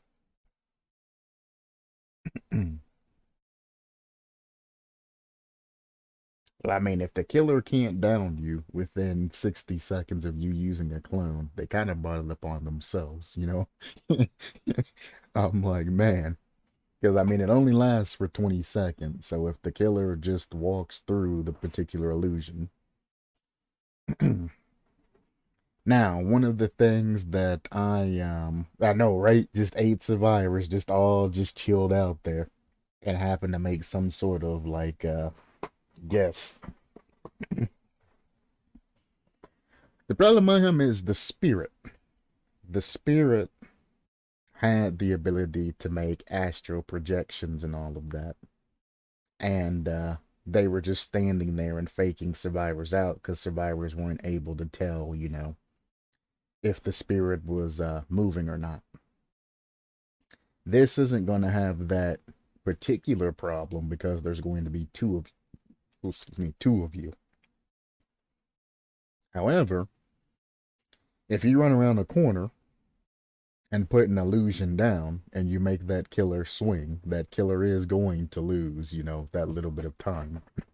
So there's going to be different metas and all of that. I assume, well, on the flip side of that, let me finish my statement. On the flip side of that, you don't want your illusions being like the doctor's illusions, to where they literally are just standing there. Because, I mean, it's very easy to tell the doctor, illusions from the actual doctor himself. So you also don't want that particular, thing happening, to where a killer is walking, around the corner and they see a survivor just standing there looking like, not doing anything. And then they're just like, okay, well, that's obviously an illusion. And they just walk through it and it's essentially wasted. Like, this perk sounds extremely strong by base, but it's actually quite tame if you think about in the future. Think about, a couple of months from now when people, get accustomed to this perk. If you see, a survivor sitting on the side of a window not acting or doing anything, then obviously it's going to be an illusion. Or a survivor with the biggest, brassiest fucking balls in the world. So you'll know that, hey, this is an illusion. And the only way to be able to catch a killer off guard is for them to turn a corner and essentially get scared by the illusion and make a panic swing. But I mean, like I said, months down the road, even not even years down the road, you'll be able to go on through. Teabagging's just gonna piss you off at the main character. Because that'll be oh, well, this person's teabagging me. Okay. I know it's an illusion because they're teabagging. I'm gonna face camp that person. Which is why I thought it was interesting. Not necessarily that, well, I'm gonna get into my other statement, kinda, sort of. Letting the illusion repair a generator. Like, let's say you're on a generator and you're working and you activate your illusion. They pop onto another side of the generator and they act like they're working on it. So if you have to stick a generator or something like that, and the killer comes around the corner, maybe they take a swing on, your illusion or something like that. Because I know Survivor friends are all going to wear the same outfit and they're all going to have illusions. So it's going to be a pain in the absolute ass. And anybody that's running this illusionist perk is going to want to copy the outfit of another survivor that's in the lobby with them. That's going to be their build. Copy the outfit of another survivor in the lobby, run the illusion perk. But something like that, to just have it be literally an astral projection of whatever you're doing at the time. Obviously, that wouldn't work on chests or totems or anything like that. You would just have to, put one down where you're standing and have it, sit there as bait. And then you work on the totem after you put it down somewhere. So the killer will swing and, interact with that. Mm. The reason I mentioned the Rainbow Six Siege option is if the killer chooses wrong and swings at your particular illusion, I think that the killer's position and where they took that illusion out should be marked. Like, the illusion itself should give you like a notification. It shouldn't be any aura reading or anything crazy like that. But like when a pallet's thrown for a killer, you should get that boom sound or something to let you know. Like Spies of the Shadows activates when you trigger it. When somebody triggers your illusion, there should be some sort of triggering to let you know that, hey, your illusion just went down, you're in danger. So even if a ghost face or something like that sneaks up, or a tentacle slap, or a gunslinger, or a huntress throws a hatchet, or something like that, you know, you know that you're directly in danger.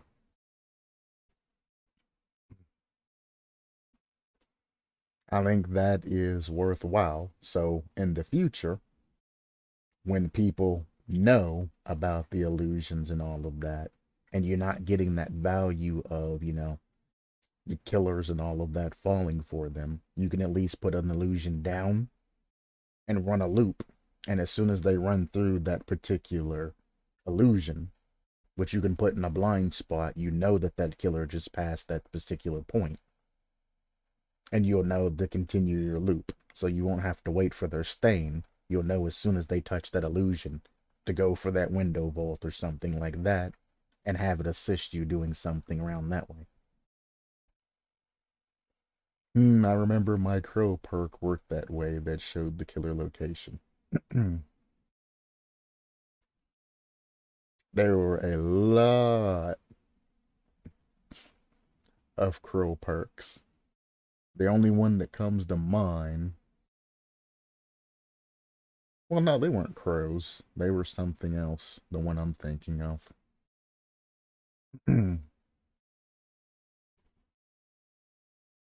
But crows, like having a Spies of the Shadow for a particular survivor on all crows and things like that, and a crow was marked by a survivor.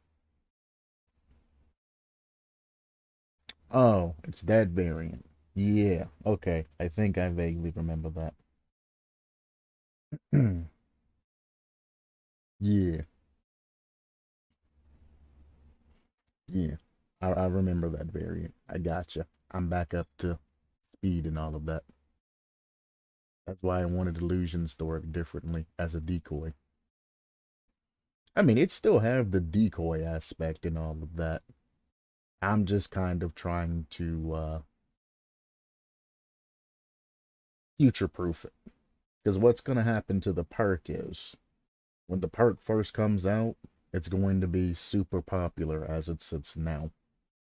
But in the future, a couple of months down the road, when people are aware of the illusion and all of that, nobody's going to fall for it anymore. And if nobody falls for the four survivors with the same luck, Jesus Christ, pretty much. And if nobody falls for the illusions anymore because they expect it, a survivor just standing there, not reacting to the killer's presence, when they start expecting it, the illusionist is going to be, for the most part, not a very well used, perk.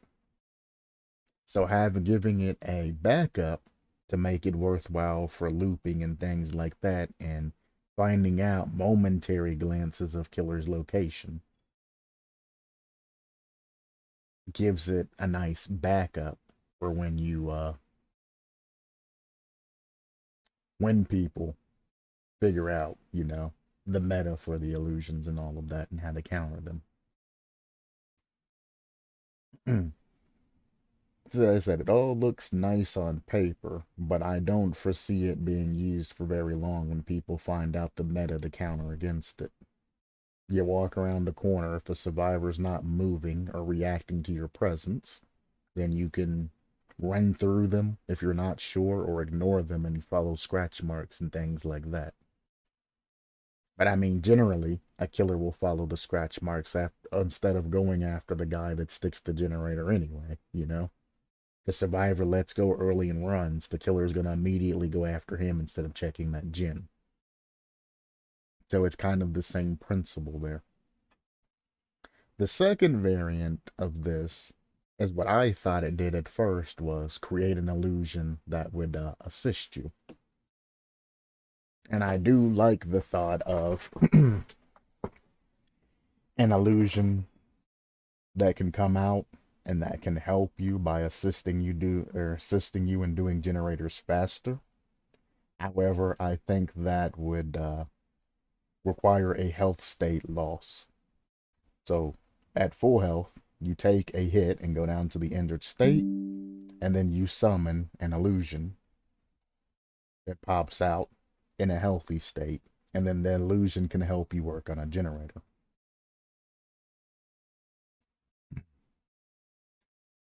Balancing that, the illusion can only add in about, at max, 20% extra speed to a generator. That's max, like max. That's like if you have a toolbox on you with maximum attachments and everything else, all speed, all of that, at the max that it could be buffed would be 20%, speed. And that's using the top of the line items with the top of the line speed and all of that. So, I mean, it would give you that little extra time off, but it wouldn't be an amazing amount of time off. Now, because it's kind of hard nerfed in what it does, it would also have the ability to have a caveat that if the killer comes around the corner and hits the illusion, instead of walking through him and making him go away and all of that, if he swings on the illusion, the survivor will get a temporary endurance status effect. So that hit of health will come back temporarily, almost like borrowed time. But if the survivor gets hit and the illusion doesn't get hit, the survivor goes down. So if the decoy successfully works, then, boom, the survivor's protected for another hit. You get that health state partially back. And then, bang, if you get hit, you lost that 50-50. It is what it is. Something along that lines. Of course, I'm just spitballing. This would have to be really balanced and really thought about. But, that's the basis. You would self-care, and the killer would think it's illusion. That'd be funny.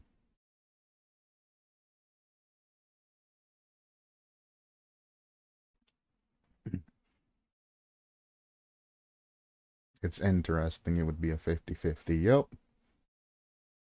Well, I guess technically it wouldn't be a 50-50, would it? Because you're not getting the health state back. You're just getting the endurance status effect for a little bit of time for if the killer chases you. So to be fair, it's not giving you a large amount. So I'd say it's a 60-40.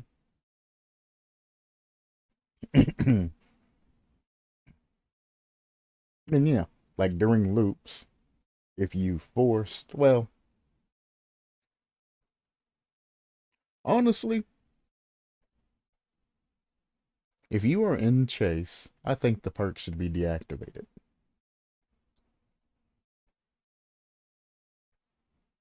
It's as simple as that. And both aspects of all of this. If you're in chase, I think the perk should be deactivated. Because it's kind of doesn't feel right, or it doesn't hit me right as it being a fair thing on letting you able to put illusion down and all of that during chase. Because I mean, in all actuality, if you have a psychotic, killer and all of that on top of you about it, they're going to be bloodlusting through everything, and you're not going to really have enough time. Because I mean, unlike the game, in real life, you're going to be looking between the little edges of the boards that don't line up and all of that, and you're going to be able to see and hear and smell, and there's a whole bunch of other senses that exist. But I mean, it's also only when you're in chase. As long as you haven't been seen by the killer to initiate that chase, you can still put illusions down. So if you keep, staying on the opposite side of the wall of that particular killer using illusions and, escaping them and all of that, you're fine. But once you're seen by them and initiate the chase sequence, that perk's just disabled, or at least should be disabled temporarily. So you can't just try to ninja down and go. I'm also against using it during chase. Yeah, but just specifically during chase, like in the killer's tear radius and before the chase starts, is fine. But yeah, it should be a more stealthy perk than chasing one, definitely. Plus, again, I see a Survive with Friends just dropping a whole bunch of different mimics everywhere and causing a goddamn problem. Like deception. Mm-hmm. Exactly. Yep.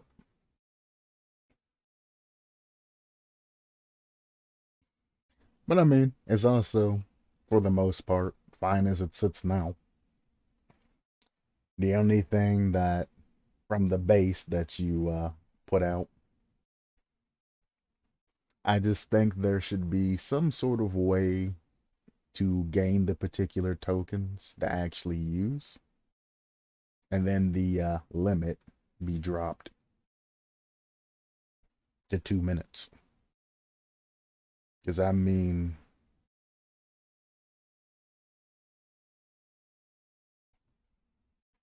corrupt intervention's about 2 minutes, right? 2 or 3 minutes. I always get it in the in-game collapse and all of that mixed up. I think corrupt intervention's like 2 minutes. So it's about the same amount of time you're waiting on a corrupt intervention to go away before you can throw down another illusion.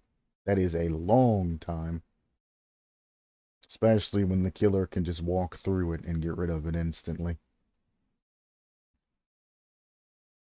So I would try to balance it around more of the stealth-like perks, like, deception and things like that. And then make it to where tokens are either earned or, once every 60 seconds ain't too terribly bad because it can be destroyed. That an average Dead by Daylight game is like, well, my average Dead by Daylight games are like 8 to 10 minutes.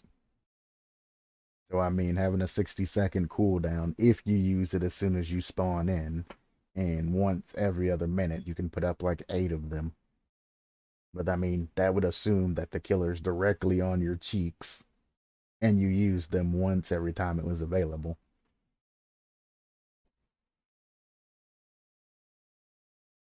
Yeah, gonna think about it for sure because I don't want to copy item requirement. Maybe different actions like cleansing totems, repairing gens, and healing self can give you up to 3 tokens. That sounds decent. Totems is definitely one of the things I would take out. Because, I mean, totems literally are made from skulls and bones. So it's kind of like calling upon the ancestors or the spirits or whoever the hell bones are used in those totems. You call upon them to make a mimic or a illusion type thing. This is why I mentioned totems at the start. But I mean, you don't want to burn all your entire team's totems. And you don't want to be competing with a boon totem and all of that. So it definitely needs more than just totems.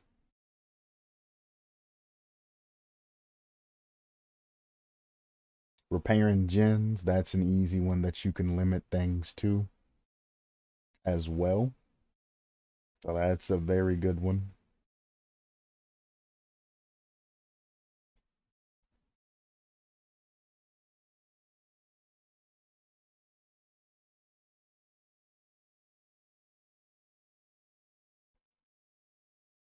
Yeah, cleansing totems with boons. Pairing gens, healing can give you 3 totems since you can mimic those actions. Yeah, the cleansing totems with boons now feels different. You can counter your teammate, yep, without knowing it, pretty much. Which is why cleansing totem should be at least I strongly believe cleansing totem should be part of the activation. Because you are technically going against your team. Like the inner strength, you're going against your team, but you're getting a health state out of it. So, no. I don't know. It's just something that makes sense to me. I could be completely off base, but that's just something that strikes me as, oh, it makes sense. bones, illusions. You're still essentially hurting your team, but by hurting your team, you're getting a positive effect for yourself. Things like that. And it prevents Survive with Friends from exploiting it. Because there's only 5 totems in a match. So if everybody in that particular lobby is running this perk, and all 4 of them break a totem, then that means all of them are going to only get 1 activation, and then another one can get 1. Uh, Also, this perk would be in conflict with the Atom one, so it should be stated which perk goes first. Let's find out.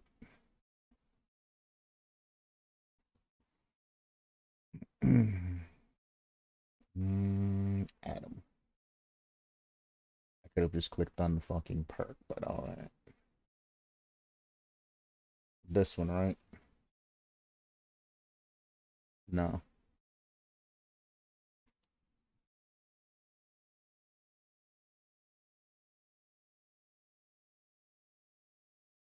uh,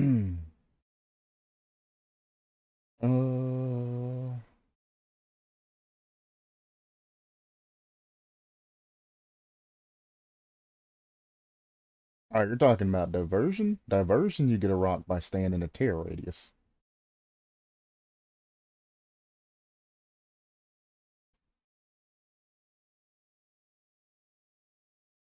So I don't understand how this perk would get in the way of diversion. I thought you were talking about the possibility of this one, but then I looked at it and I'm like, I don't know about that.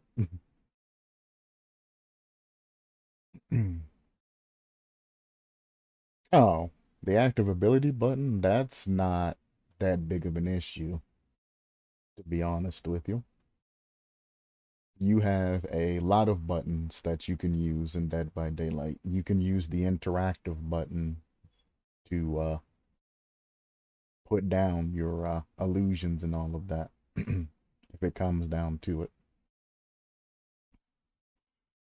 And as long as you're not, near a pallet or anything else, it'll give your ability precedence over the actual, it'll give those pallets throwing, windows vaulting, things like that precedence over other actions, like the main game does.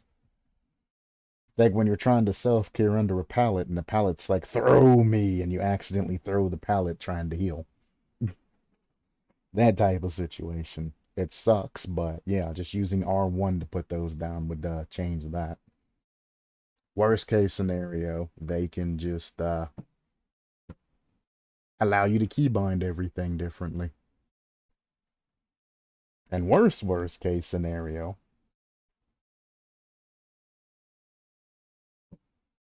you can just well, you have to be crouched to use diversion, don't you? Actually, now that I think about it, yeah, while crouched and motionless. You have to be crouched and motionless to activate that particular perk. So the only time you would have a problem there is being crouched and motionless. So you can just make yours literally from standing and activate it like that too. Or make it to where you're interacting with something and activate it that way as well. Or when you're crouched and motionless, change it to another button or something like that. Anything like that. In the case of Illusionist, you have to either repair, cleanse, or heal yourself. So yeah, we're good.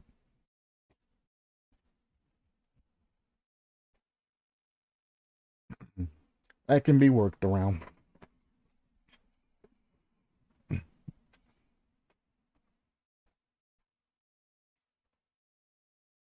But I've always thought about essentially making a clone of a survivor. At least I've thought about the thought of it and making decoys and things like that. But I've never actually put that into a concept because I could never think of a way to incorporate it without making it like super OP. But I think I'm starting to grasp something you can get from there. And that's just the first perk.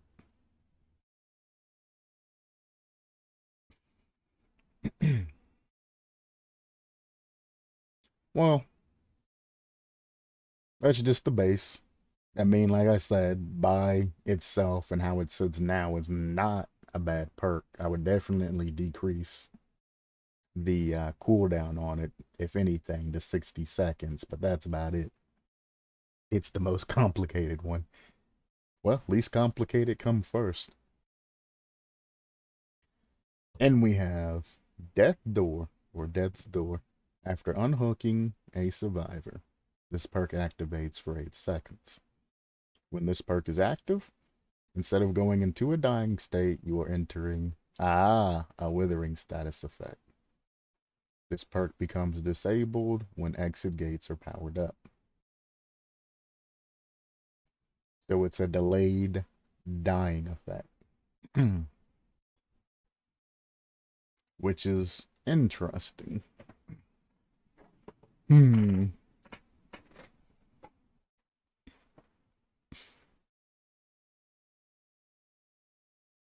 it only lasts for 8 seconds. So if you get hit within those 8 seconds, it effectively increases your timer 12 seconds, giving you a total of 20 seconds. However, if the killer does what most killers do, and they wait out a borrowed time timer, this effect isn't going to do anything for you. It can give survivors chance to escape the basement. This is true. The only question I have is, does this go like borrowed time to the other survivor? Or does this go to the survivor that is unhooking?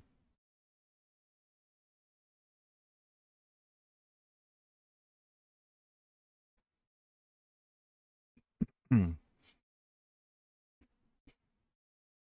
But at best, with borrowed time, you can buy some precious time. Because borrowed time is designed by nature to keep that Tom and Jerry cat and mouse game at its climax when you're unhooking. But it also keeps them from tunneling, so it gives them a head start. It only applies to a survivor that is unhooking. Then, if it's replying to the unhooking survivor, I can't say that I can really agree with this because there is an inherent issue in the game that as soon as a survivor gets hooked, another survivor runs over and tries to immediately unhook, and they end up trading or they end up farming the survivors or something like that happening. And giving this perk will allow them to farm people and not have any type of negative consequences for that. So because of the troll aspect and the fact that people generally now don't even wait for the killer to leave, they trade, they take a hit, they unhook a survivor, and then they take another hit, even though they don't have borrowed time or any type of perk to protect themselves. When you unhook somebody, well, when somebody's on the hook for the first time, you have 120 seconds to pull them down. If it's the second hook, you have 60 seconds to pull them down. What's frustrating about the game is people don't use the hang time of the survivor that's up on that hook. They'll immediately run in within the first 10 to 15 seconds and try to get the unhook, even if the killer is just still around, breaking pallets and cleaning up the area and setting traps. They'll run in and unhook them while the killer's there. And giving them that protection, they're going to be a lot more confident to run in and essentially screw their teammates over.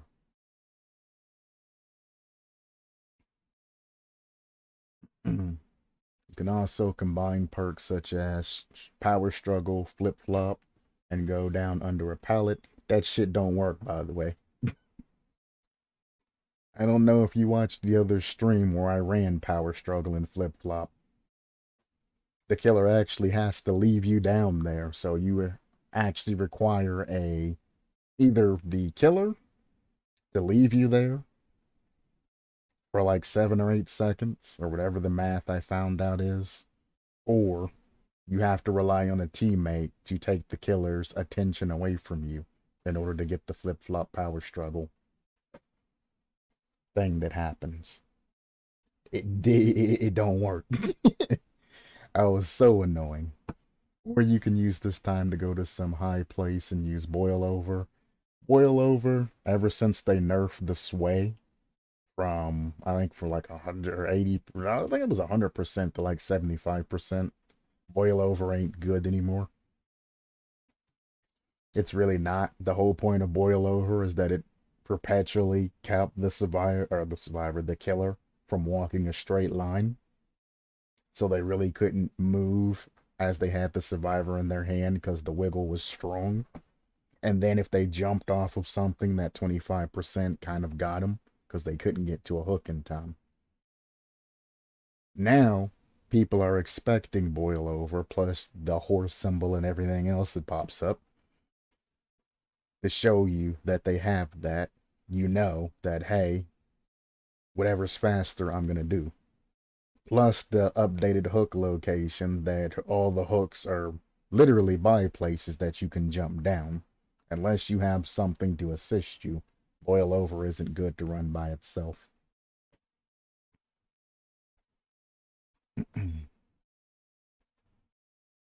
Yeah, a killer can basic attack and he won't get stunned.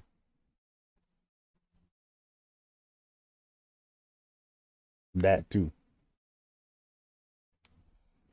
That as well. The old exploit of using the basic attack to distance yourself and essentially iframe through the stun. If you do it wrong, though, you can get stuck inside of a pallet.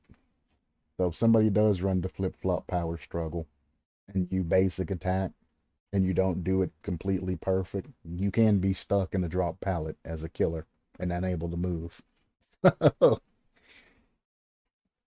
If you're in a pallet, do that only if it's an emergency, because you might throw your game because of it and be held hostage and have to rage quit, because survivors will teabag the shit out of you.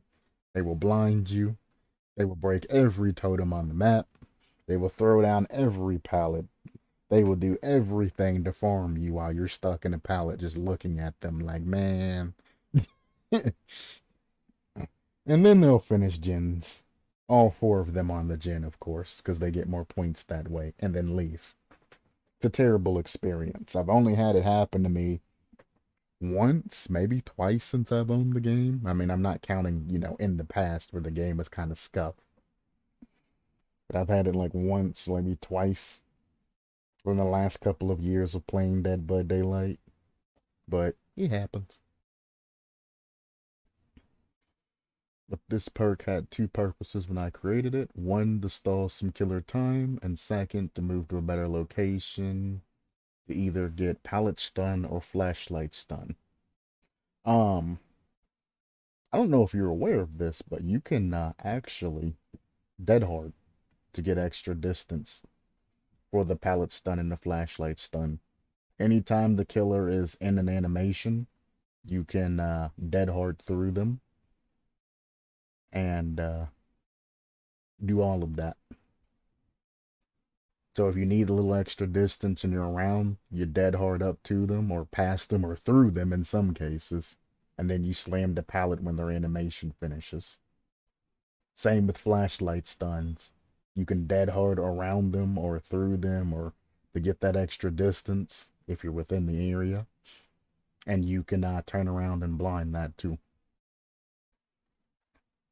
A guy named Probs is actually king of that. He is one of the best. That's his YouTube channel. He is the best, hands down, survivor or killer looper in the game. You could prepare the situation for other survivors.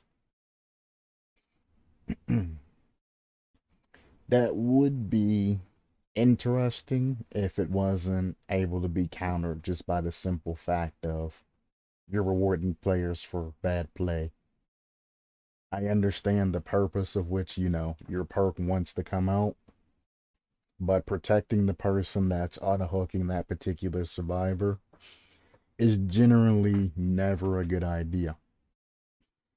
Like, you imagine the times where you got somebody using borrowed time in the basement, for example, and that person pulls somebody off of the hook with the killer in tow, and the killer knocks that person down, and the person that just got unhooked grabs somebody, takes a hit, which activates the borrowed time, which allows them to take another person off the hook. Or that person has borrowed time and they take another person off the hook in the basement. And all of that. And the borrowed time chains get basically 3 out of the 4 people out of the basement. Imagine if on that unhook, that particular person that's unhooking gets that borrowed time / wither effect. And they're able to pull that person off the hook, giving them borrowed time and having a pseudo borrowed time. And both of those survivors running over to the other 2 survivors and pulling them off of a hook. And then all of them just escaping out. Now, one guy is obviously going to bleed out by the end of that, but they can get everybody off of the hooks faster that way than happen the borrowed time chain to get everybody out. And once they're out, the guy just needs to make it as close as he can to a pallet, maybe point tech to get there. And then all of his other survivor buddies will just body block, gang bang, flashlight stun, pallet stun, whatever the hell they can do with whatever they have available.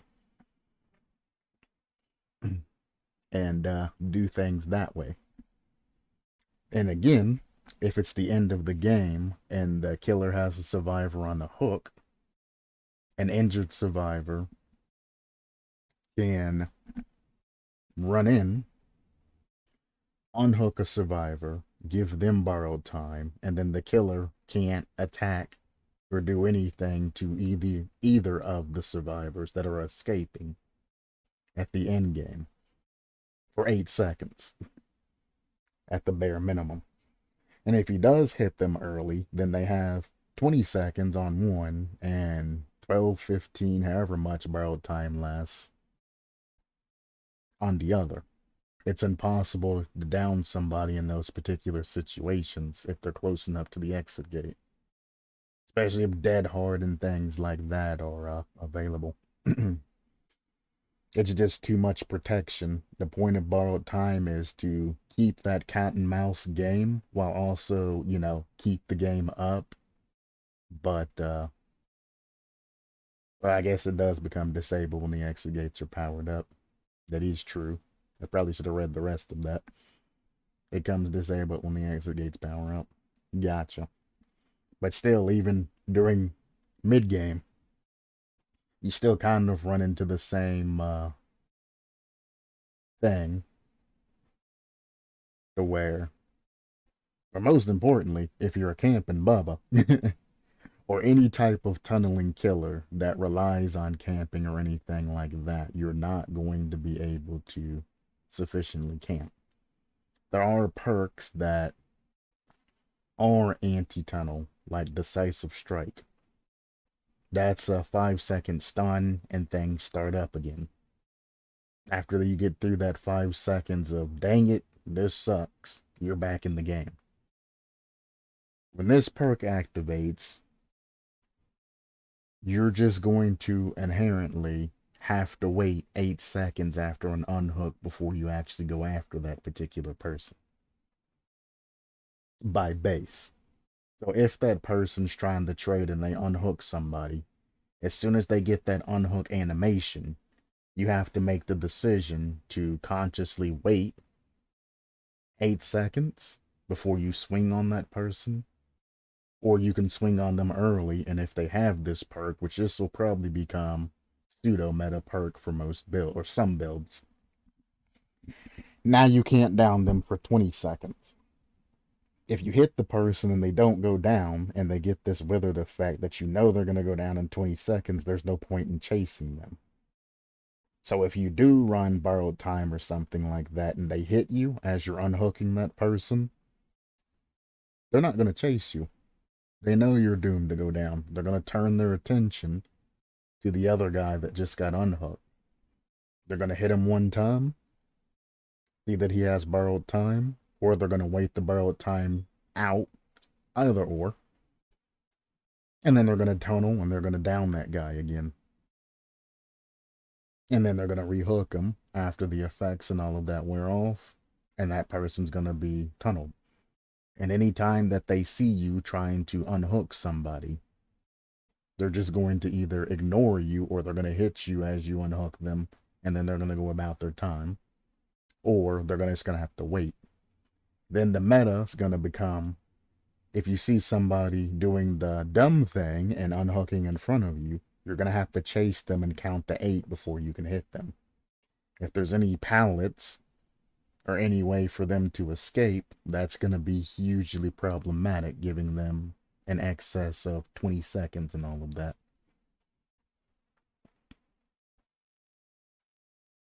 Would a reduced time would help to balance this perk, or that wasn't enough?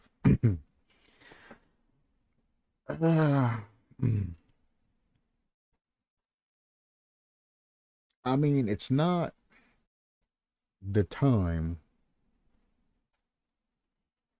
that's the issue here. It's the fact that it's protecting survivors that are making poor decisions.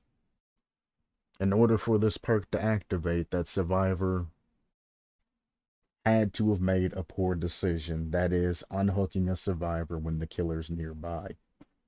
If you're going to make that poor decision, or take that risk, I should say, and unhook a survivor when the killer's nearby, you should be prepared to face the consequences, especially if you don't have borrowed time, because that survivor getting unhooked can take a hit for you if you have been hit, and both of you can try to escape and change locations and all of that. That's what makes the cat and mouse game fun.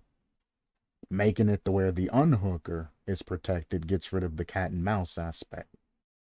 It makes the killer not want to even bother with whoever's unhooking and just tunnel the guy that they know they can get rid of. Because if they don't get that first hit on you when you're unhooking and you're at full health, then they have to wait 8 seconds. Then they have to get the initial hit. If you haven't escaped them, then they have to follow you and hit you again. That's going to be way too much time when it comes to iridescent play. And that's essentially a loss when you have to deal with that with multiple survivors running the same perk. And most good perks like this get countered because the community. I know a survivor can be motivated to do a dumb thing. Yep. The community ruins a good perk like this. I can't think of any way, at least off the top of my head, to balance this, to make this to where the community isn't going to ruin this and essentially exploit it.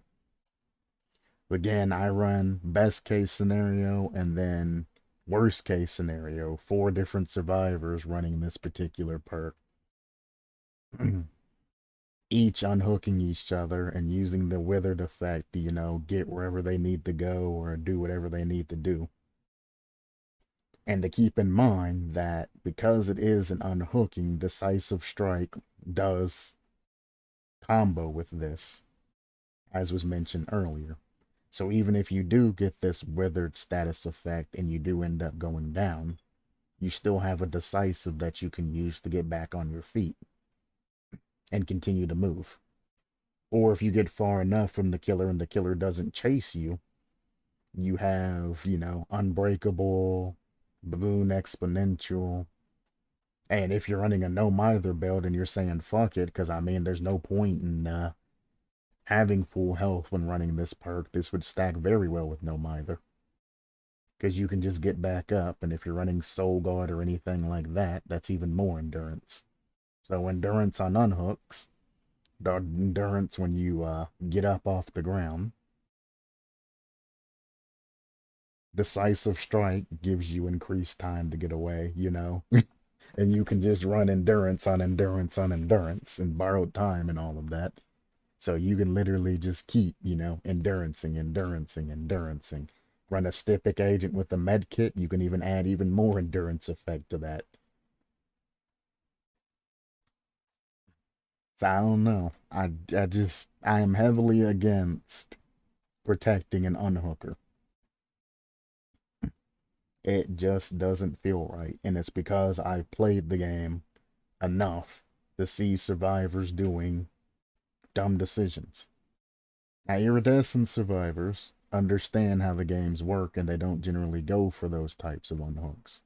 So this Death's Door perk isn't going to really be that effective unless you have a camping killer. So it'll be used correctly for the most part up in the iridescent ranks. But all the other ranks where most of the population is, it's going to be a shit show. And it's just sad. I kind of wish they would tier specific perks like this towards, the level at which or the rank at which a player is. When you get iridescent rank, if you could unlock this perk to use then, and they changed the way their perks get unlocked, I would enjoy having extra perks like this added in.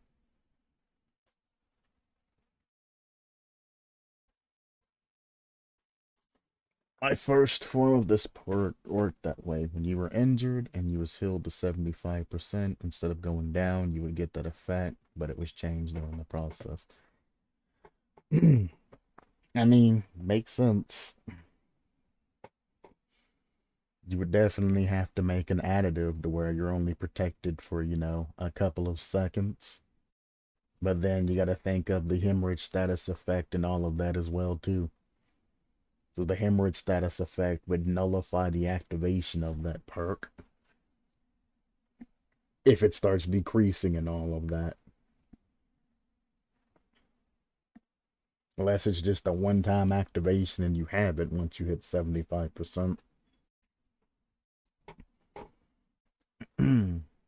I would definitely have made it where if another person heals you, so you can't self-care your way to 75% and get caught.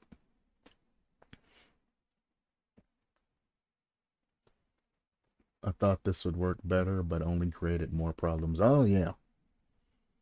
When it comes to perks like that that give you the endurance status effects and things like that, it's definitely harder to balance them and make them effective and where the entire community would accept this.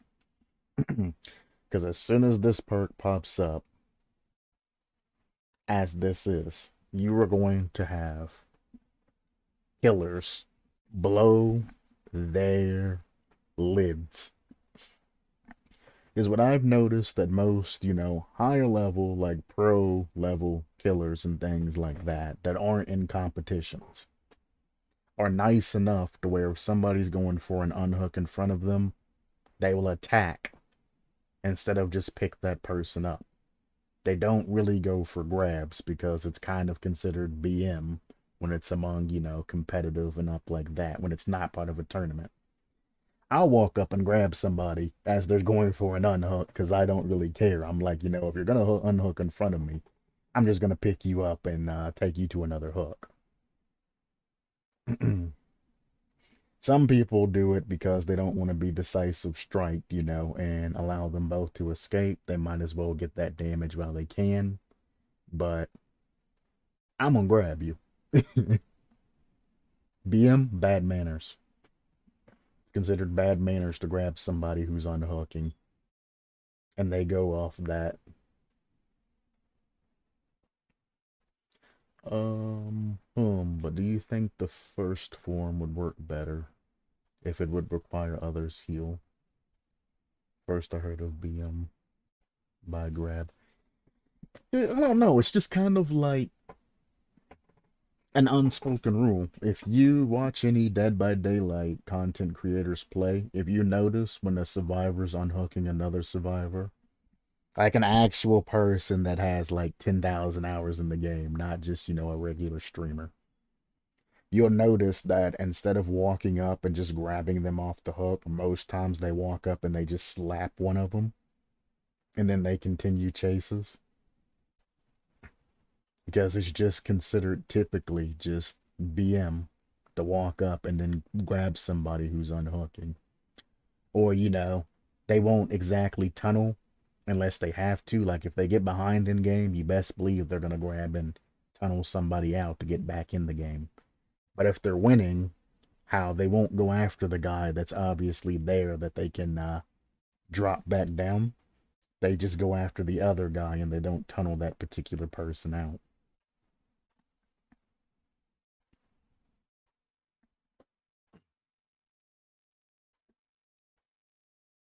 I slap because I don't trust grabs. They cheated me a couple of times.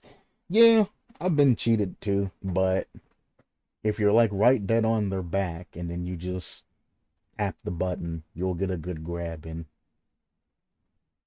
Sometimes it don't work because latency and Dead by Daylight don't go along very well. But most cases you can get the grab. You have a lot of frames to grab somebody off the hook. Gen grabs, though, those are hard as hell to get. If you're not, like, blocking them against the gen, you're not gonna get the grab. It is so broken. Even if you're in the grab animation, half the time you don't get grabs. I'm like, come on, man, my hand's out, and he's still on the gen, but I ain't gonna get that. Like, I ain't. Hook grabs, they're generally easy to get if you're in the area when it happens.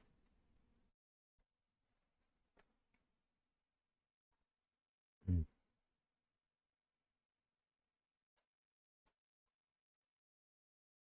It was a risky status effect, but I want to go to that direction now in my concepts. I mean, it is a very good status effect. The wither status effect is good. I will say that much. But applying it to somebody who's just now unhooking a survivor, it's just now's not the time for that. The unhooker, or the guy that's saving the other survivor shouldn't have any protection. At least not any type of protection that lasts, like that. Because it's just, I don't know. I mean, I'll play some Dead by Daylight probably after this. You'll probably end up having to go soon, I assume, because it's like 2 p.m. But if I run into that particular aspect, I'll try to say something about it. So I think I would skip the unhooking for now and go back to the previous form. I would think about both. I would think about both, maybe combining both or not combining both or something like that. I can stay for one more hour. The question is, do you want to stay for one more hour?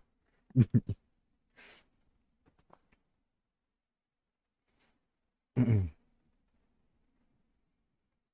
I mean, one's based off healing and one's based off of unhooking. Maybe think about combining them together and making it like Deliverance.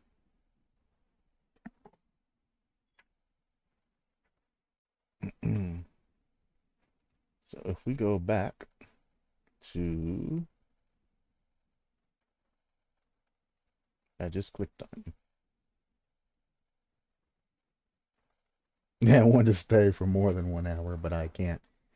If we go back to Deliverance, for example, after performing a safe hook rescue on another survivor, then you get Deliverance, which allows you to unhook yourself 100%. So, for example, instead of making it where the unhooker's protected every time they unhook, maybe they have to do something, like they have to heal somebody first to a complete state Then they get protection, and then they're unhooking for a couple of seconds.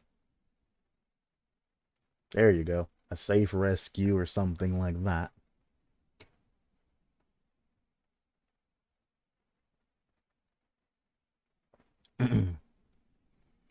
So I guess what I'm essentially trying to say is, instead of making it just simple, after unhooking a survivor, you're protected, make it something that scales up to where you have to do something else.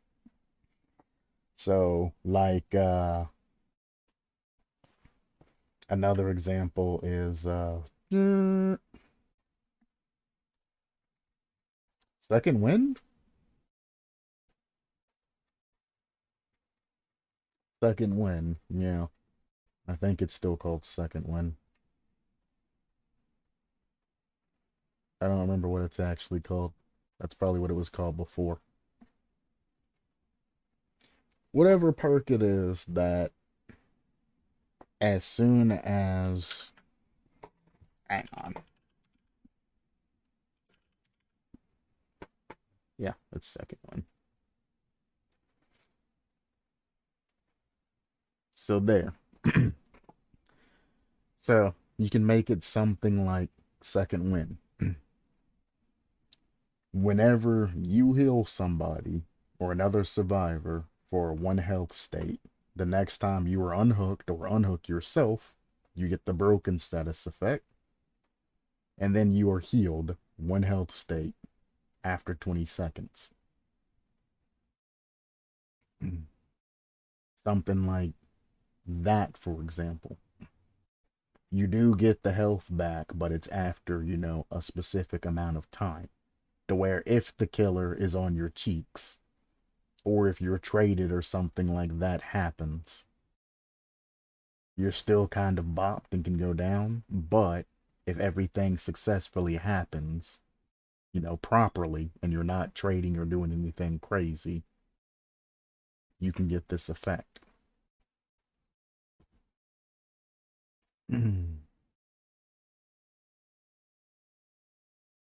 After the unhook, you would be under the withered status effect, safe rescue, instead of unhooking a safe rescue. But can it still be abused with borrowed time? That's what we're kind of sort of trying to phase out. I mean, worst case scenario, you can just make it not stack with borrowed time. You can make your withered status effect not work. Well, I mean, it doesn't work under the effects of borrowed time and all of that, but you can make it not work with any type of perks that are like that. If it comes down to it, it can just be hard stopped. It's your perk, you can program however you want it to, or status effect, you can program it however you want to. But maybe something along these lines, it's going to have to be more defined. So we're thinking about, you have to heal somebody to full before you get the protection on the unhook. That'll be the requirement for, to activate that. As soon as you unhook a particular survivor from the hook, we can add in that a negative happens. It doesn't necessarily have to be, something crazy like the broken status effect, but a negative comes into play and you get the withered status effect. It could be something simple as, a hindrance status effect. It can be something simple as the killer can aura read you the entire time it's been active.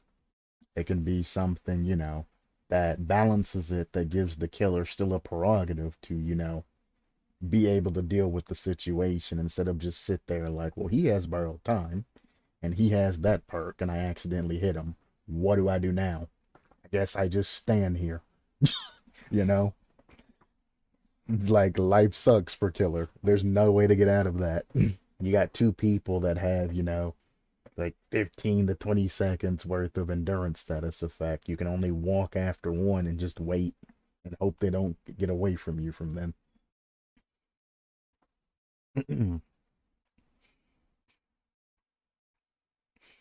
If you do it that way, it won't be able to be abused specifically with borrowed time.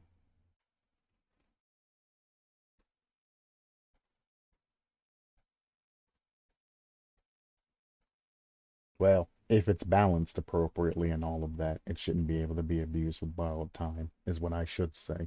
Shouldn't be able to be abused. Will it? Every perk can technically still be abused, to be fair. But it shouldn't be anything more than, any other perk in the game that you can abuse.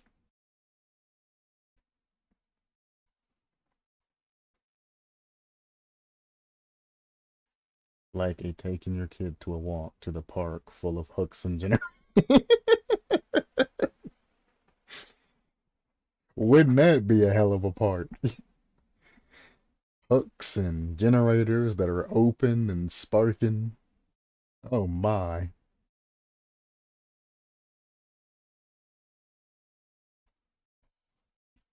So I guess the balance that your particular perk that you design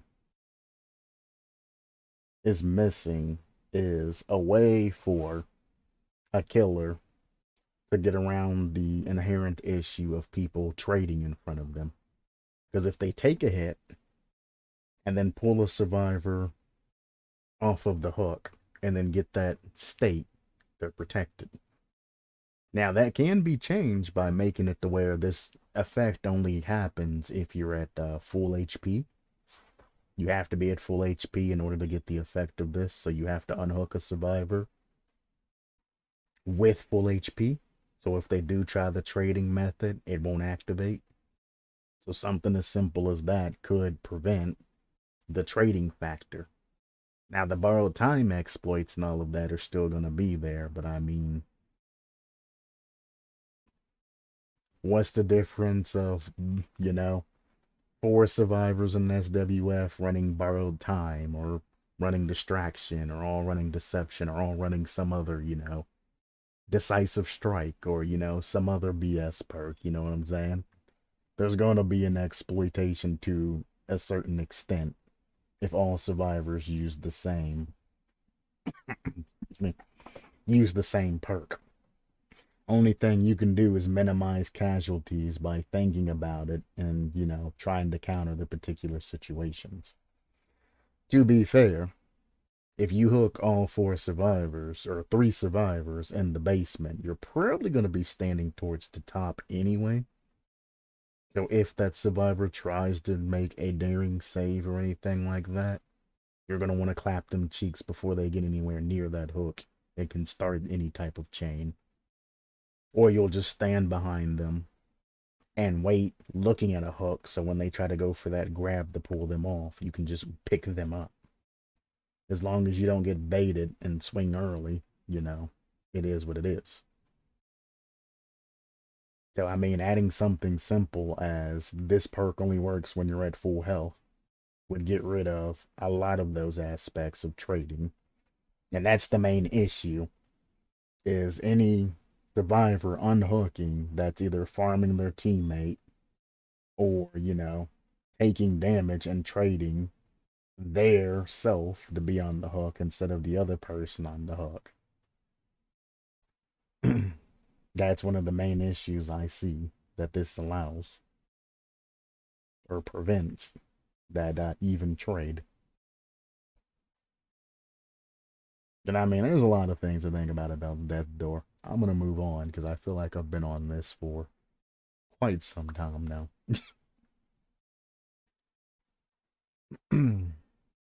Foundation. Countermeasures. You interact with killer belongings 10% faster. It only works on killer's belongings such as the lament configuration, bear traps, TVs, jigsaw boxes, alarm clocks, cage of atonement, pools of devotion, supply cases, bear traps, portals. Now, this is only on interactions, right? So, for example, if I have a flashlight and I flashlight burn a hag strap, it doesn't do that faster because it's not an interaction. Like, you're not holding the interaction button.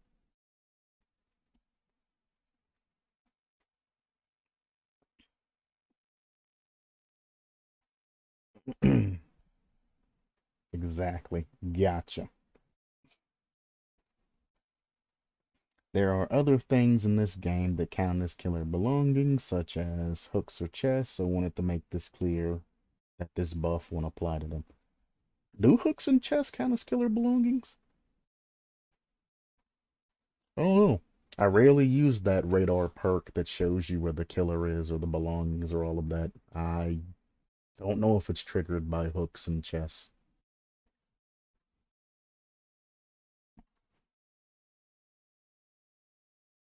I don't know. That's what testing's for, right? Yes, I always check. That perk's ass then if it works on hooks and chests. Who the hell wants to know where a hook or a chest is? Like, what? Alrighty then.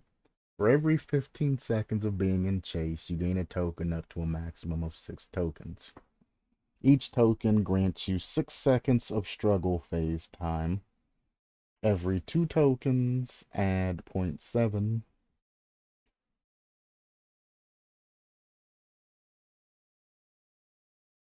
Hmm. 0.75 seconds to hooking animation.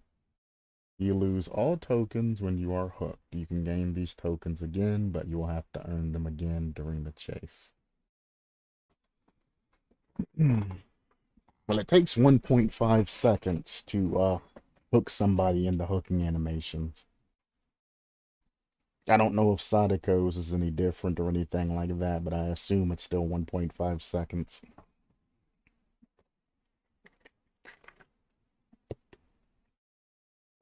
So that is very significant, adding 0.75 seconds to the hooking animation.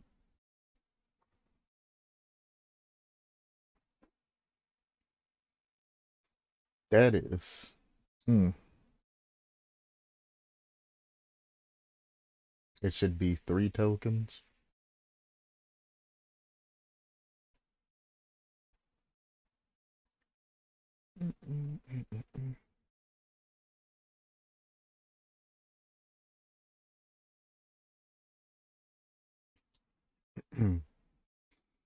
Hmm. What is it? Kinship. I wanted to call it camaraderie, but kinship gives you 30 seconds when you are within 16 meters of that person on the hook. So 15 seconds on the hook, half of that, if not, if not even lower at 10 seconds. So anywhere debatable from 10 to 15 seconds should be the max that's added because there is a perk that does that.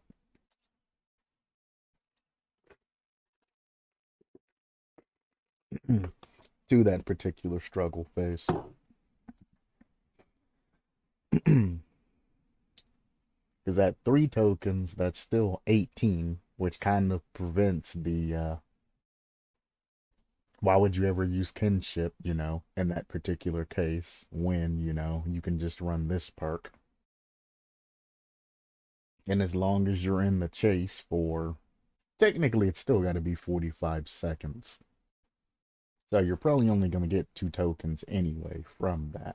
But still, as that, if you manage to run the killer for a full minute, and that's being in chase the entire time, so you cannot break the chase. Or you don't get the time for that. So if you manage to stay in chase for the accumulative of 15 seconds, you get that token, which adds up to the 45 seconds. I could see you being rewarded with additional struggle phase.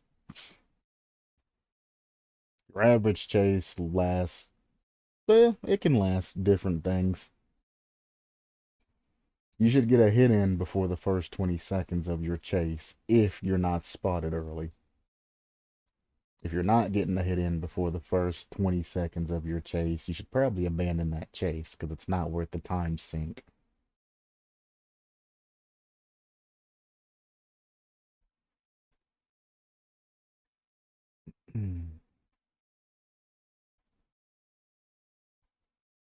The hooking animation being 0.75, that's times 3. Good lord, that's like what, 1.5 plus 75 would give you what, 2.25?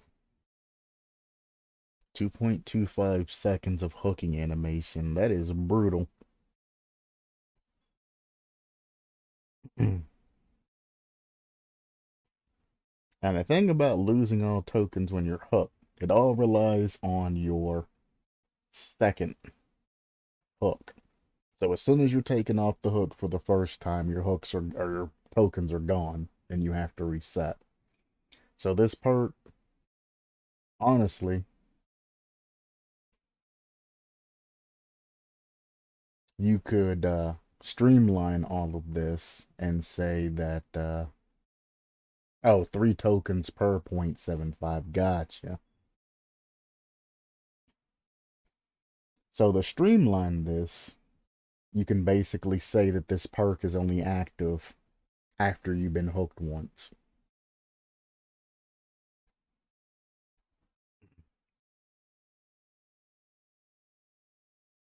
But it has the passive of working 10% faster on killer belongings. And then at the bottom, after you were hooked for the first time, or after you're unhooked once, whichever way you want to spin that, this effect activates.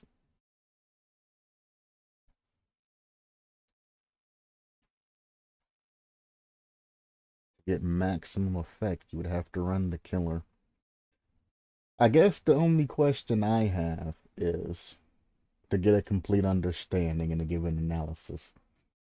Is it have to be every 15 seconds before you get a token, or can it be like 5 seconds here, 5 seconds here, then 5 seconds there, and you get a token?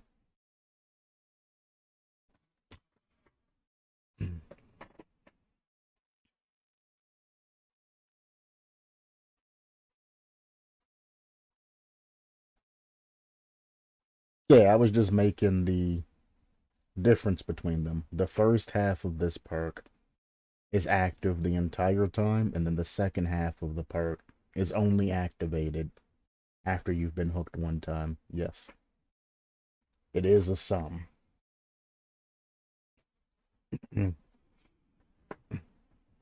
So it can be gained at different points. Well, that's going to make it easy, a lot easier to get tokens. So, yeah, even though you meant to put 3 tokens, I definitely would leave it at a max of 3 tokens. Definitely. Because if it had to be per 15 seconds of being directly in chase, I could see it being, more. You can get the ability to get more tokens. Because I mean, 15 seconds and then intervals of that times 6. Whatever that equals to, it's upwards of around 80, but I don't feel like doing the actual math of 6 times 15. I'm going to throw out a number and say 80. That's the first number that pops into my mind. 80 seconds worth of chase.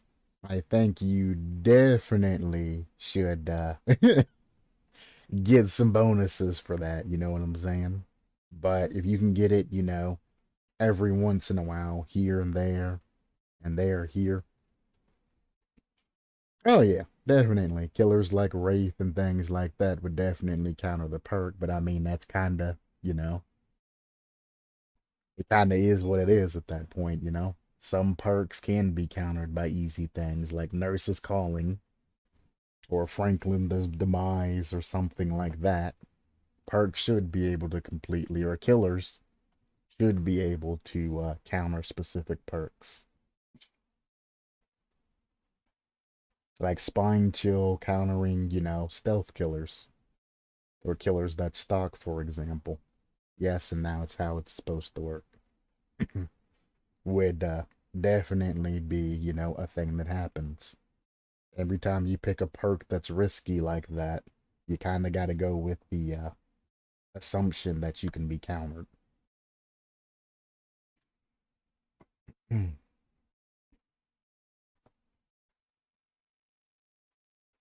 I don't know. It's not bad. Like you said, decreased at the 3 tokens. That's good there. It's an accumulative of 15 seconds, so that's a 45-second chase. That would give you 18 extra seconds on the struggle phase. I would probably drop that and wouldn't go over a max of 15 seconds. Don't, we don't say the P word here. We don't talk about her. You have to deal with the fact that you get the plague. Yeah, pretty much. Anytime I run full healing builds, I end up running into her. No, the P word.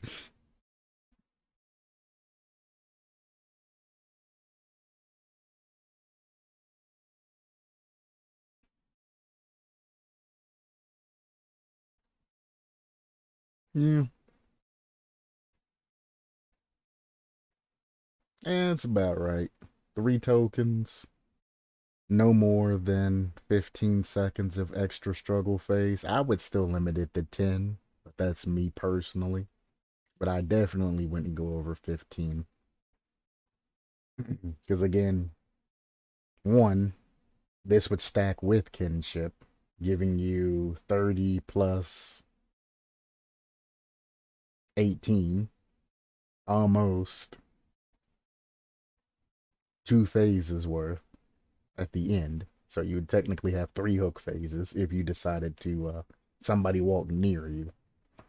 And the stacking can become a problem, which is another reason why I would stop at 10. But I mean, 15's probably aight.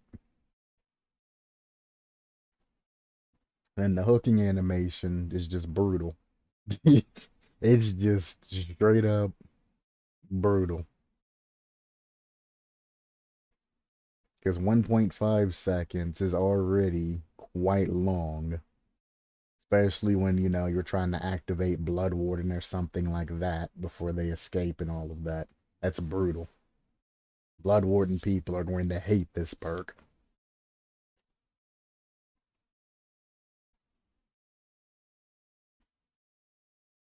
But I mean,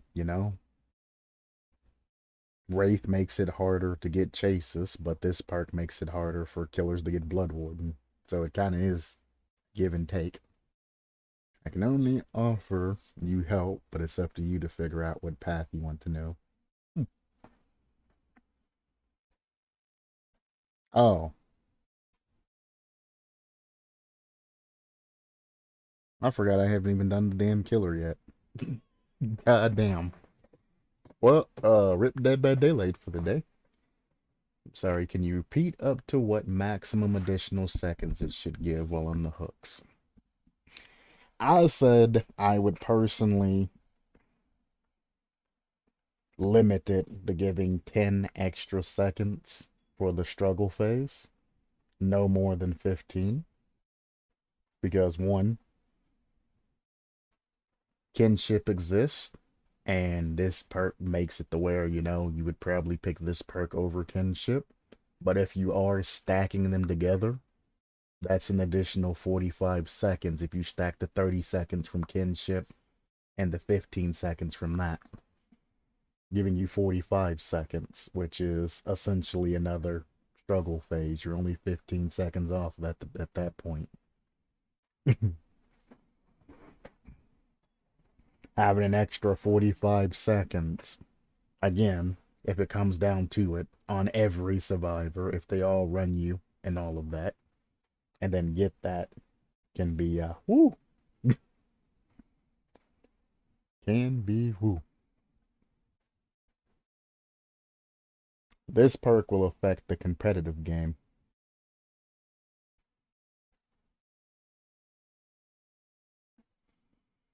All right.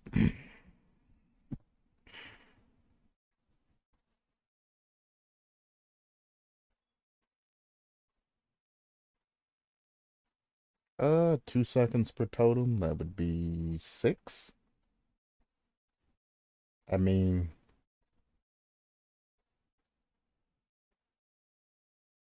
That seems a little low. Because, I mean, the only other thing that that particular perk does is make you interact with equipment 10% faster. I mean, it's a decent passive to have, but it's not, the end all be all.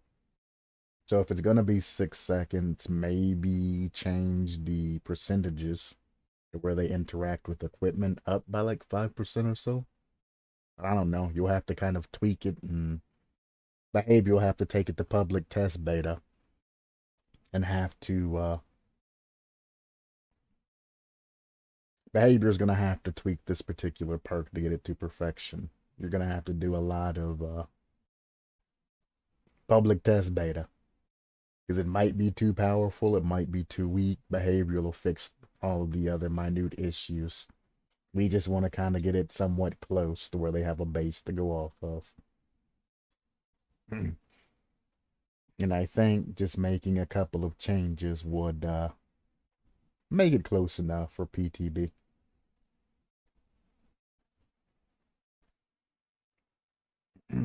Maybe 2 seconds per totem, but shouldn't I leave the mistake? Like, it was like 2 tokens per 0.7 hooking action. It's hard without test balances. Yes. I wish they would have either workshop support or they would give us tools and let us be able to adjust settings in the game and run them client side. I know why they haven't, because all the hackers and all of that are going to bring that to the actual server side and mess things up. But I mean, Rocket League, for example, we have Balky's mods, all kinds of custom maps, all kinds of other things, and we don't have a huge influx of cheaters. Even though the game gets super competitive and super toxic, you don't have a huge influx of cheaters.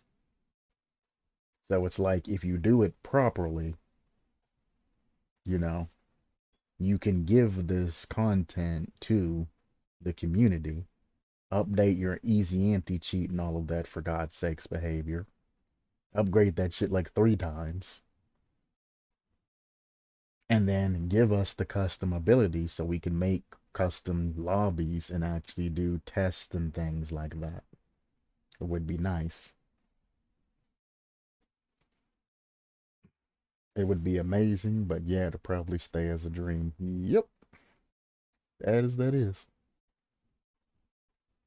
Sad as that is. Oh well. Well, until the content creators start talking about it, as of now, they just kind of keep their heads down and play the game. We could get a bunch of content creators hooked on this single idea, then they would kind of be forced to do as they do. But oh well. I heard of a case in which CSGO cheater used workshop stuff as hacks. Yep. If you don't have a good system and a good anti-cheat and things like that, you can definitely take, because I mean, as you're allowing sliders and things to be adjusted like that, that's the same thing that the servers see. If you trigger a specific event from the client side to the server, and the server accepts that trigger, then you can increase your particular survivor or killer's abilities based off of that. All they do is inject whatever state they want their killer to be into the server, and then boom, they got it. So, I mean, behavior would definitely need to increase their security to stop people from hacking. And those workshop stuff that you're talking about are just basic scripts. That's all they are. Like Rust, for example. There's a lot of scripters that run in Rust. They literally just trigger events in the server to give themselves infinite health, ESP, all of the other stuff, the fly hacks and things that you see. All of that comes from a lack of security and code being in the wrong places. If you put up the specific security nets, like for example, you make it to where clients cannot request server for changes. Only the server can tell the client to change. And you put blocks there by separating files. that the client and server can each access. You keep the main files on your own particular server instead of keeping it on the client side, being the person who owns the computer, and it gets rid of those problems. The problem is that behavior keeps most of the information on the client side instead of their server side, which is why behavior has a long time finding matches, loading into lobbies, and things like that. It's slow because it's waiting on all of the clients to do all the work instead of the server holding all of the knowledge, which makes cheating on it very easy, especially with their downgraded easy anti-cheat. And it sucks because just bringing it all on their servers, which, easy to do, would alleviate those symptoms. But again, they're working on a second game, so I don't see Dead by Daylight ever getting the love and respect that it actually needs, because it's of a dying brand. They keep adding in small killers and things like that to try and keep the money flow going through so they can keep funding their new project. But this all eggs in a basket thing is gonna kind of end up screwing them over. If this next game that they're working on and they finally bring it out, if it isn't a banger and just knocks everybody's socks off and all of that, which is where all the testing and stuff is coming from, by the way. All this new content and Dead by Daylight and all of that, it's just testing for their new game that they're increasing or that they're bringing out. It's not that they're putting in effort and all of the Dead by Daylight. Dead by Daylight's just a test for their new game. So these new effects and all of this that the community's feedbacking on, they're actually giving them feedback on their actual game they're creating. It's sad, but it is and it is. Oh, they've been working on a new game since I think 2019. So it is known what genre. It has been leaked that it is the same genre of Dead by Daylight, but it didn't say what. So it's gonna be, the horrors type of aspect and things like that. But they never said like what it consisted of. But same themes and things like that, like same genre. But I mean that could be anything, you know what I'm saying?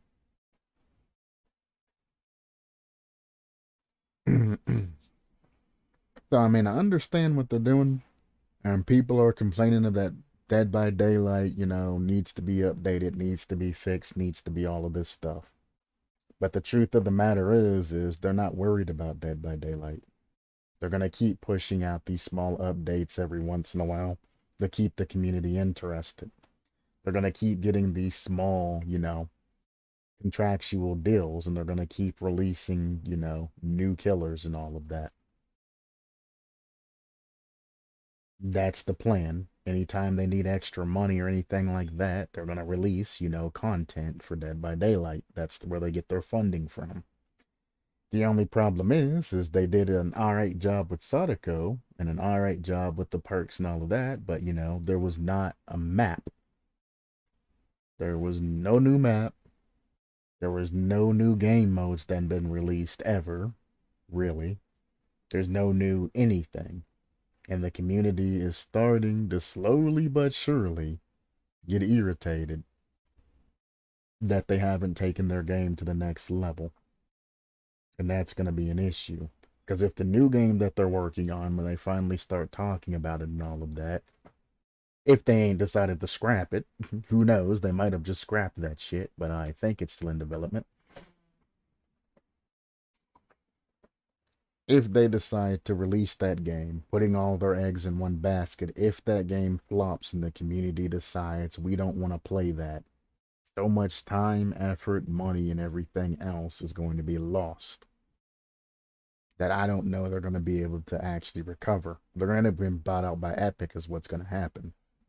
If they fall and it's not a banger, you best believe Epic's going to be like, Hello, behavior. Welcome to the team. Or Microsoft's gonna be like, haha, gotcha now. You belong to me now. And that's gonna be the end of behavior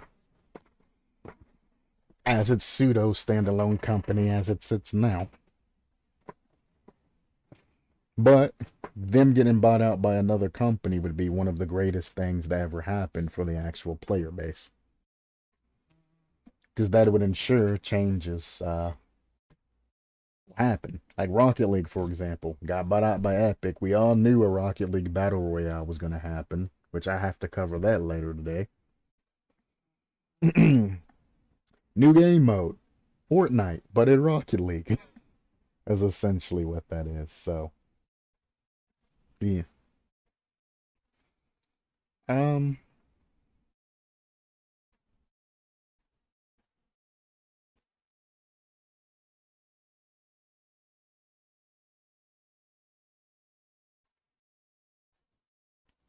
what am I at? I am.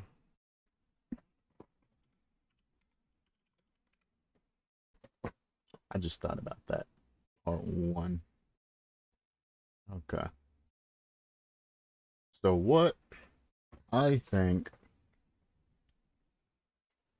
I am going to do. DBD, the name you should know. DBD. He's the king of the show. You hover and hop. He get Kirby the. Oh, King DBD. Yeah. There's some paranormal stuff that happens there. King DBD. I don't know what my channel called.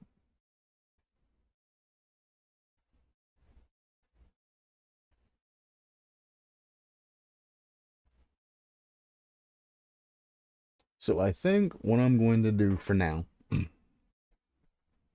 is I'm going to call this here at part one. And then we're going to have to do part two either sometime soon. I can't guarantee that it's going to be tomorrow or the next day or something like that. But I think I would like to come back to this as we've learned about two status effects, Withering Astray, and we went over the survivor perks and all the lore and everything up to this particular part. And this is giving you something to think about and a whole bunch of other things.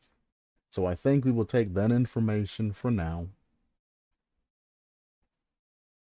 If King DDD is added by Dead by Daylight, I'd forgive behavior.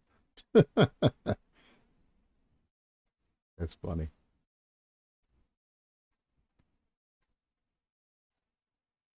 About Meta Knight. But I think that's what I want to do.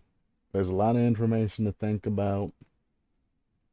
If you feel the need to, you can go back in, talk about what we discussed, make changes, do whatever you need to do. As you're making those changes, we can then go over the second part. So this gives you time to look at this, write whatever you need to get down, etc., etc.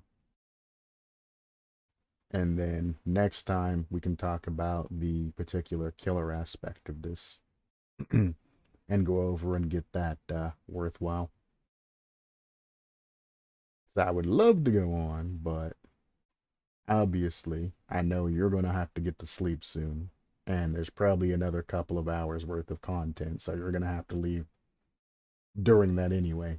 So I'm going to have to go to YouTube and rename all of this and get all of that situated. It'll be named usual after your particular. Well, I guess I'll probably name it after the survivor aspect, and then I'll name part two after the killer aspect of that if you want to go back and look at this later on. So as of now, I'm in the Dead by Daylight portion of this stream, and then I'll start up the Rocket League stream sometime later on when I get done labeling everything as appropriate. And that's what I'm going to do for now. And then sometime, either later on in the week or next week or something, whenever I'm up around this time, I will finish the rest. And Springtrap and Chucky, well, Springtrap's not gonna happen because Five Nights Security Breach just released, and Hawthorne no longer has the rights to the Five Nights at Freddy. He sold those. So the Springtrap bit and all of that's going to cost Behavior a lot of money because they just acquired the rights for that. So it's going to be too expensive to get Springtrap. If you want to see Springtrap in Dead by Daylight, there's a YouTube video somebody already incorporated in there using everything. You can see Springtrap literally play a match, and Michael Afton, or the security guard or night guard, is the survivor. So you can actually look that up and see that live and actually being played, or a demo of that. And Chucky is a very, very, very small doll. So he would have to float or something with a knife. And it's going to be extremely hard to incorporate more of Chucky's powers into that. I mean, it could be a thing, but I mean, there is a Chucky game that exists that you can look up and watch on YouTube as well. It's not named after Chucky, though. I think it's like a doll something. So it'd end up being something like that. So there is a game that was made. I can stay tomorrow and Friday around the same time as today, so you'll start a stream around that time. For sure, I'll be there. Not yet. He still owned FNAF until the FNAF movie releases. He say he not making the game anymore. He still own it. Well, as you said, he still owns FNAF until the FNAF movie releases, which means he no longer owns FNAF. You know what I'm saying? When I said he sold the rights, I mean, yeah, he got rid of the rights to that.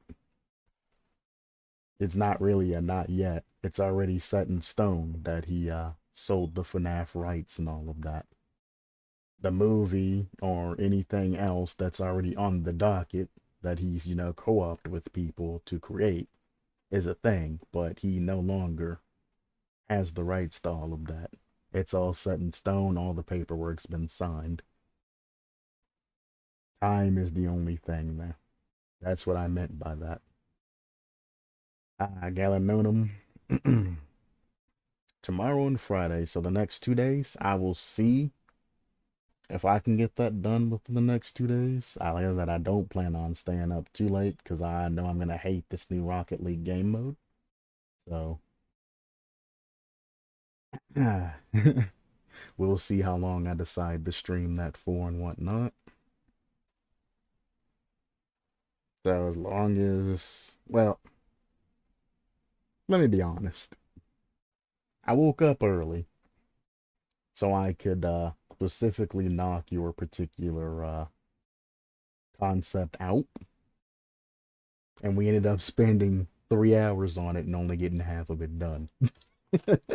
Which, I mean, there's no problem with that and all of that, but I still have, I gotta cover Rocket League afterwards, and then I have to get all of my work done for the day on top of that. So, I mean, if I end up staying up till like 4 or 5 in the morning, then, obviously I'm not gonna be on tomorrow.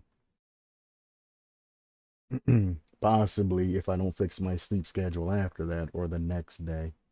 I know you're understanding in things because I know you go through the same thing. You set a schedule and people are like, nah, man, I need you to work over. I need you to do this. And it's just like, man.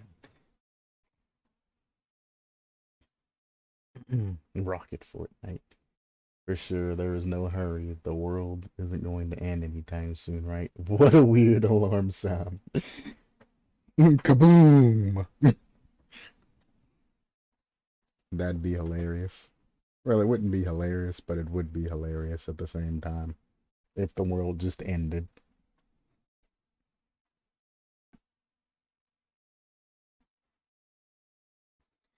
Either way, we are 3 hours and 20 minutes in, and I need to fix this stuff and then start the Rocket League stream. So, what is sleeping schedule anyway? Exactly.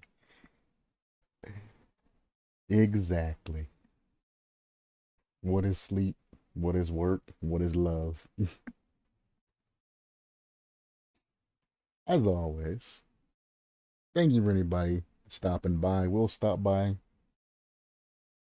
has stopped by, or even those of you who'll never stop by. Either way, I appreciate you. And as always, supplement your lifestyle, and I will see you whenever I see you. Peace. I'm gonna do some daily basic stuff. See ya. Heck yeah, brother. Heck yeah.